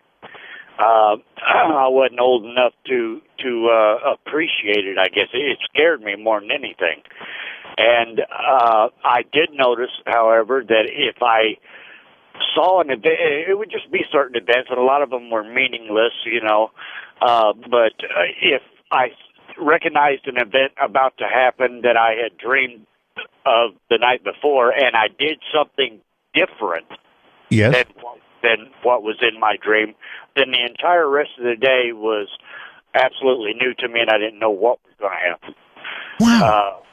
I've never heard that before. I've never heard it. So you were able to actually have a dream every night, and then the next day recognize that dream, and you could either go along with it or change something. Right. Yeah. Yeah. How cool is that? Well, it was scary to me, but I even proved it one time to my parents. I got up that morning, and my father was religious about watching the morning news, and I got up and early that morning and was telling them about somebody had died, and they were bringing his coffin off the plane, and it had the American flag on it, and right. And I don't even remember who it was that died. It was a senator or something, and they, as they were watching the news, here it come on, and they started showing them all the events that I just told them about, and I remember them looking at each other and just like, what do we say? Probably saying something like, "Is that really our seed?" Yeah, they're like, they didn't know what they didn't know what to say to me. I understand. pretty much ignored it, you know? I get it. Thank you very much. That is fascinating. Any of the rest of you have that? Can you imagine having a dream every single night and having it come true the next day religiously? And or, as he pointed out, this was a real trick part of it, I thought, being able to recognize that you're in the middle of that dream and then changing something that then changed the rest of the day. Now, what does that say about time? I'm going to be thinking about this one for a while. That is really, really cool. A Dark Matter has you on the air. Hello. Oh, that's wonderful. Let me take out my gum. I almost swallowed it there. Bad. So excited, my heart's beating like a zebra tap dancing on Jell-O. Oh, it'll get better. Okay. Okay, here's one for you. It's not a UFO story, but it's an absolutely true story that happened about 22 years ago. Mm-hmm. Back in the late 50s, early 60s, I was a youngster back east, and I had a great aunt who I spent a lot of time with. We were very close. And then about the mid-60s, when I was about 10, she and my parents had a falling out, and I wasn't allowed to see her anymore. Right. And then about 10 years after that, she died, but I didn't go to the funeral. And then about 22 years ago, I was visiting my hometown, and I said, I wonder if I went to the cemetery, if I could find my great-great-aunt's grave. Mm-hmm. So I had been there as a child, maybe when I was 6 or 7, and I barely remembered how to get to the place. I drove, and I ended up on a side street, but it was next to the cemetery, so it was a nice day. I got out of the car, walked along the edge of the property where there was a little stone wall, and then I got to a break in the wall, and there was a pathway that I guess the digging equipment and groundskeepers used that for access. So I said, well, I'll just go in here, because it was a very large cemetery, thousands of graves. Okay. So I walked down this service path for about 20 feet, and then I stopped, and I looked to my right, and like 4 or 5 headstones down that row is my great-great-aunt's grave. Okay. Now, I have no explanation for that. You mean just being so close to it? The fact that you just went in and boom, there it is? Well, that I walked in, I barely knew how to get to the cemetery. So I got there, walked down that little path, Perhaps and then you stopped. were guided. Yeah, maybe you were guided. Well, and see, that's not the only experience of a psychic, I guess, nature that I've had. In the mid-'80s, I studied with a psychic, and then the very first day of class, there were about a dozen people in the class, none of whom I met, I had ever known before. And the first exercise that we did was to hold an object owned by somebody else. Okay, Mm-hmm. I held this woman's ring, I guess it was, or a bracelet, and picked up vibes or impressions of her home. I About believe half it. a dozen things.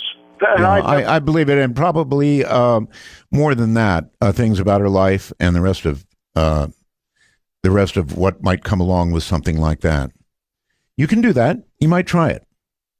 Pick up an object that belongs to somebody else and just have some quiet time. You know, in this day and age, we don't have much quiet time. As I mentioned earlier, we have the internet.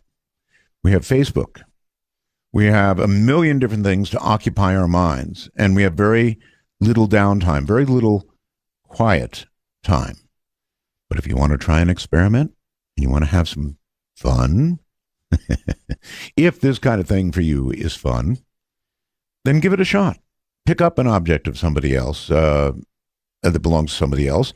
Don't be seen marching away with it, but if you can do it reasonably, hold on to something and see what you get. It requires, as I mentioned, quiet time. Dark Matter, you're on the air. Hi. Mega Roswell's Art Bell. Thank you. This is Mike calling from Central California. I had a quick question. If you're going to do any truth or trash episodes in the future? I might. Sure, why not? All right, I sure missed those. Anyways, I'll keep it short. That was it. Great to hear you back on. I had some other stuff, but I totally forgot. 7-3. Totally blew it out of your mind. 7-3. That's ham radio. Truth or trash? That's kind of fun.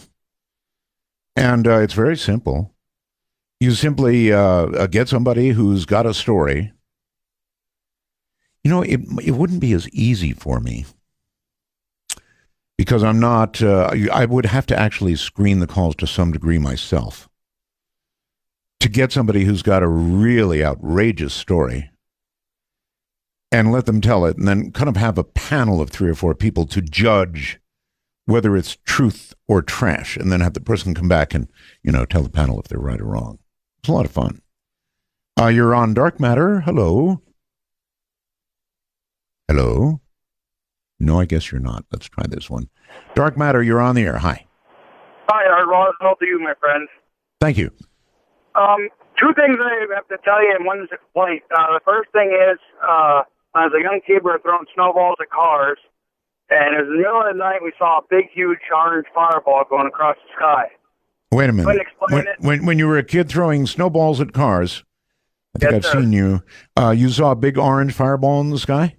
Yeah, in northeast Pennsylvania, and couldn't explain it. I looked it up on the internet, couldn't find nothing. Maybe it was a driver shooting back. It could have been. It could have been. But the second incident that we saw in that matter was right after 9/11. It was the week, more or less the week going into the week after. We were driving up Newburgh, New York. We're 18-wheeler drivers, and we were dropping hooks, turning around, coming back. Well, that's Newburgh Airport's up there, and they have the Army base or whatever. We saw 3 lights in the sky right against Interstate 84 with a dome light, like a reddish dome light in the middle. The guy with me, he's a die-hard Jehovah's Witness. And we both looked at it. We pulled over off the road, down the road, because we were a little nervous. This thing did not go up and down, left or right. It went straight. It didn't, no hovering or nothing. I mean, we were underneath it, didn't see nothing. But a little bit ago, my cousin was going down the other direction because we all had to come down in the PA. He saw the same identical thing, but we had to get out away from the cell phone. The towers are bad between the mountains. Cut the other side in Pennsylvania. He calls me and says, "You won't believe what I saw." And he got me hooked on you. I give him the reason why I'm loving that you're back. Well, he saw the identical thing down in Pennsylvania off Interstate 78. All right, listen, I've got to take a break, so I've got to go, but I appreciate the call. Pleasure, my friend. Take care. And do take care. This is Dark Matter. I'm Art Bell. It's really cool. Somebody has wormholed me. That doesn't sound right, does it? Somebody has sent me a message through the wormhole which says, is it because of the entanglement theory that holding objects can tell you things? What a really cool thought. Is it because of entanglement? Now remember, what do we know about entanglement?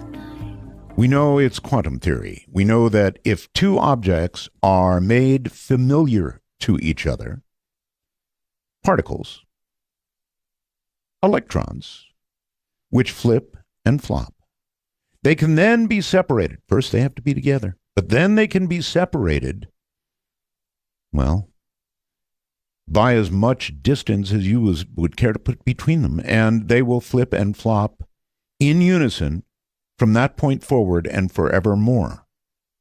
So this person is saying, is it because of that entanglement theory, if you project it, that holding objects can tell you things? Is that fascinating or what? Dark Matter, you're on the air. Hello. Hi. Hi. Art, it's you. Yes. Oh, yes. my heavens. I have been waiting to talk to you for probably 10 years about this story. All right. Turn your radio off and let's... I did, sir. I did, okay. sir. All right. I live in Santa Cruz. Okay. And I was visiting a friend of mine in Monterey Bay, down in Capitola, which is near the power plant. I know where it is. Yeah, and it's a beautiful area. And this was one of these really nice homes, and we had dinner, and then I was having a cigarette because I smoked, and I was walking along the pool, and I was looking out over the bay, and all of a sudden I saw this green light come up from under the water. And this object came up. It was glowing green, and it had kelp draped all over it, which was very remarkable because normally you don't hear people mentioning little details like that. And it floated. No, I'd be so gone. I would be panicked, and my heart would probably jump out of my chest. I mean, a glowing green object with kelp on it surfaces. What was it? I don't know. It kept surfacing, and then it kept going up into the air, and then it started to move towards the Moss Landing plant. And at that point, the two other people I was having dinner with, they happened to have one of those telescopes, those little spy glasses. I used to live, by the way, in Moss Landing, so you know. Oh, cool. I used to eat strawberries in the strawberry field under the high tension lines coming up out of the plant. Oh, 500,000 volt. Fantastic strawberries there. But we had a spyglass, and so we started looking at it through this spyglass. Yes. It raised up. It went across the bay over to Moss Landing, because we're in Capitola at that point. So, there's a few miles between those. And it hovered in front of the Moss Landing plant for about 30 minutes, and we were looking at it through the spyglass, all three of us. I called the cops. They said, "You're seeing a fishing boat." I'm like, fishing boats don't float in the air, and they're not green. Covered. No, they're not. And when we looked at it through the spyglass, we actually saw that the green light was actually a combination of elliptoid lights that were green, amber, and green. Mm-hmm. And then the weirdest thing that two of us saw, my husband didn't see it, but the other person we were with saw it, was it looked like there was some kind of a mechanical arm that came across that was going out of whatever it was, a craft, I'm assuming, and taking something from the power plant. Then, for 30 minutes, it sat there doing this, and we finally had to leave because we had to get home, because we live in Santa Cruz. And I kept watching it out the back seat of the car, or out the back window, and it winked out and disappeared. That's what I would have done. I'd have winked out. I'm sorry. We're so out of time. It has been a pleasure. Very interesting Jeremy Meador story early on. Make of that what you will, and fascinating open lines. It's been my pleasure, and we'll see you tomorrow night. Have a great night, everybody. From the high desert, the great American Southwest, Dark Matter says good night. And so, another week of extraterrestrial radio begins. Good evening, everybody. I am Art Bell, and this is Dark Matter. A few little housekeeping measures, I guess, to begin. About 1 million requests for a couple of people, and I don't have immediate access to them. One is Mel Waters of Mel's Hole fame. Mel, if you're out there, would love to get an email or a phone call from you, or contact my producer, and we'll do it again and get an update. Mel's Hole, well, it was about a man who found a hole in the ground that apparently was endless. Some pretty interesting properties. Also, John Teeter. If John is anywhere near the timeline, John, figure out a way to go to artbell.com, actually, either one of you, and email my producer, Paul Bowman. He's the way to get on the air over here. And we'll see what we can do. So, two oldies but goodies. John Teeter, Mel Waters. By the way, you know who I did talk to? Madman Markham. I've got Madman's tentative phone number. All right, in the housekeeping category, inactivity. A lot of emails. I get lots of emails about, What's going on with the show, Art? Geez, at 90 minutes and then it cuts me off and I've got to reconnect. All right, well, there's a reason for it and a way around it. Number one, if you're listening to the program and you're cut off after 90 minutes, that means you didn't touch anything. So what I'm telling you to do is reach out and touch. Turn your volume up or down a little bit sometime during that 90-minute period. Then they begin counting again. You see, it's a sort of man versus machine thing. They know that man can make mistakes. Not machines, right? In other words, you might tune into the channel and then forget for 3 days that you've got your computer downloading and downloading and downloading. So they do that. And it will save you money and save them money because of streaming costs. You know, bandwidth is money. Have you heard that before? Bandwidth is money. So all you've got to do to prevent it anyway is reach over and touch the volume or something, turn it up or down a hair, or almost anything you do on the receiver will reset that 90 minutes so you don't get cut off. Hope that helps. Now, the wormhole. The wormhole has been experiencing unusual gravitational effects. What that means, translation, is that our wormhole at arbell.com, which is supposed to reliably send a message over here, actually had some sort of software glitch in it. And of course, you guys pounded the holy you-know-what out of it. And that contributed to its demise, its premature demise. It crashed about 21 times during the last show that I did. So, we now have a new, improved, cannot be crashed wormhole. Keith Rowland went to work and wrote code and made a new wormhole, and it really is sweet. And later on tonight, I'm sure we will test its mettle by having you all send a bunch of messages. But I do have faith that this new creation of Keith's, because he's very, very good at what he does, is going to hold up. Anyway, we're going to find out. Now, BlackBerry. You see the news today? 4.7 billion, something like that. People who have BlackBerries love them. I know I have an iPhone 5. It's hard to understand why people love them so much. They're businessmen mostly, but they love them. Now it's sold, and they're going to cater to exactly those people, the business people. So even though you heard the news today, if you're one of those guys, I know Bob Crane is, you'd have to rip his BlackBerry out of his cold, dead fingers. So you'll be okay. And then it was really cute. I saw a kid on CNN earlier today, a 3-year-old. And this is sort of an illustration of the times we live in now.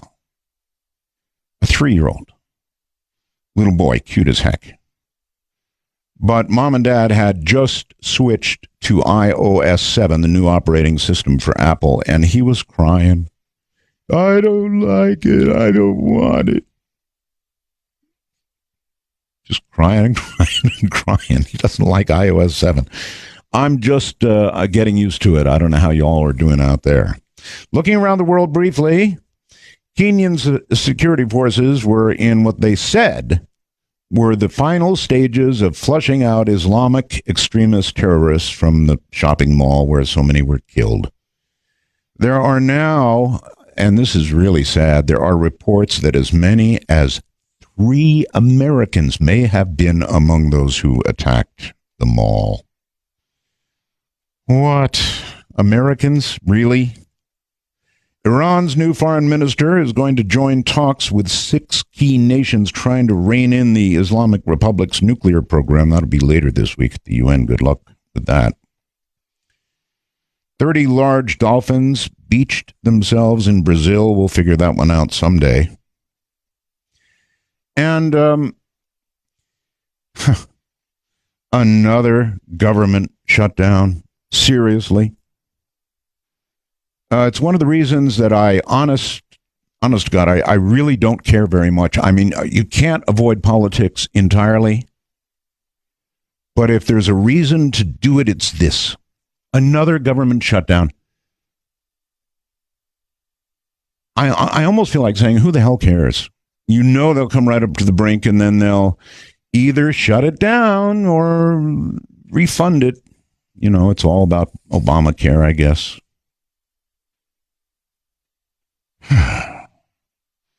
Selective's DNA high-velocity DNA tagging system may come to a neighborhood near you soon. You can actually see it in action, I think, on the web. It's available in both pistol form and rifle form. It is a new tool that would allow government agencies to prevent criminals from running away or disappearing into a crowd before being arrested. Now, what this little baby does, it's a high-velocity tagging system. They shoot you with it, right? Up to 30, for say 40 meters away. They hit you with selected DNA high-velocity pellet.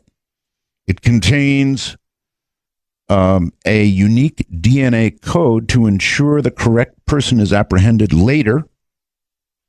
DNA pellets used by law enforcement officers tag individuals with the unique selected DNA code from a distance. Just wonderful.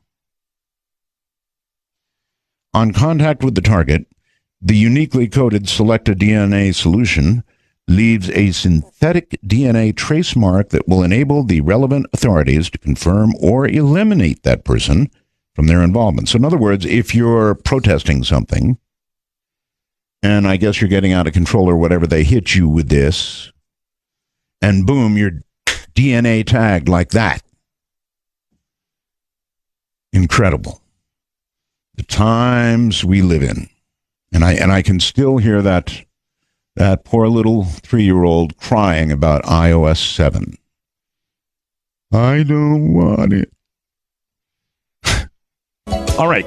In a moment, we're going to do a couple of things. We're going to talk about Roswell, and we're going to talk about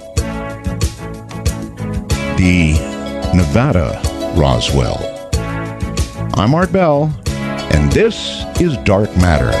Well, all right, this is Dark Matter, not some other show, so there's a couple of things I want to note here, and that is that it's kind of a different atmosphere. We have either 3 or 4 hours, virtually to do anything we want. It's amazing how much time we have. If you deduct the commercial time, which is extremely minimal, from the totality of the 3 or 4 hour show, you'll find out you're getting a lot of content. So it's kind of like we can take our time and do things at a little or a bit of a leisurely pace. There's something I want you to hear.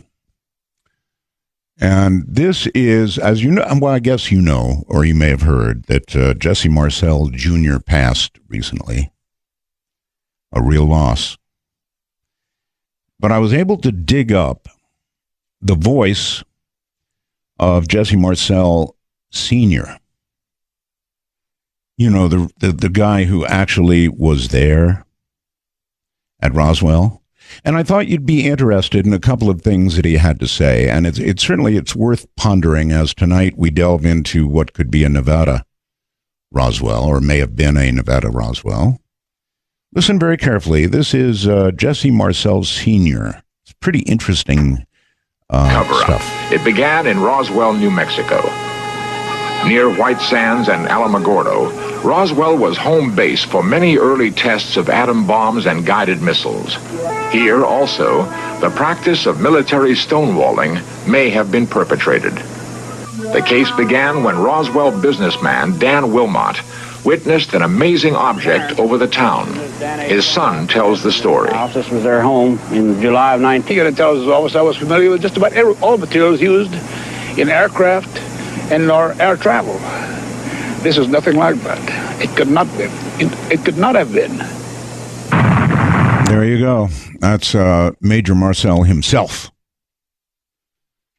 Interesting to be able to hear his words after all these years, huh? And then one adjoining fact that's pretty interesting. The Roswell incident occurred on July 7th of 47. It was only 3 months later that by order of the National Security Act of 1947, that would be September 19th, 1947, the CIA was created.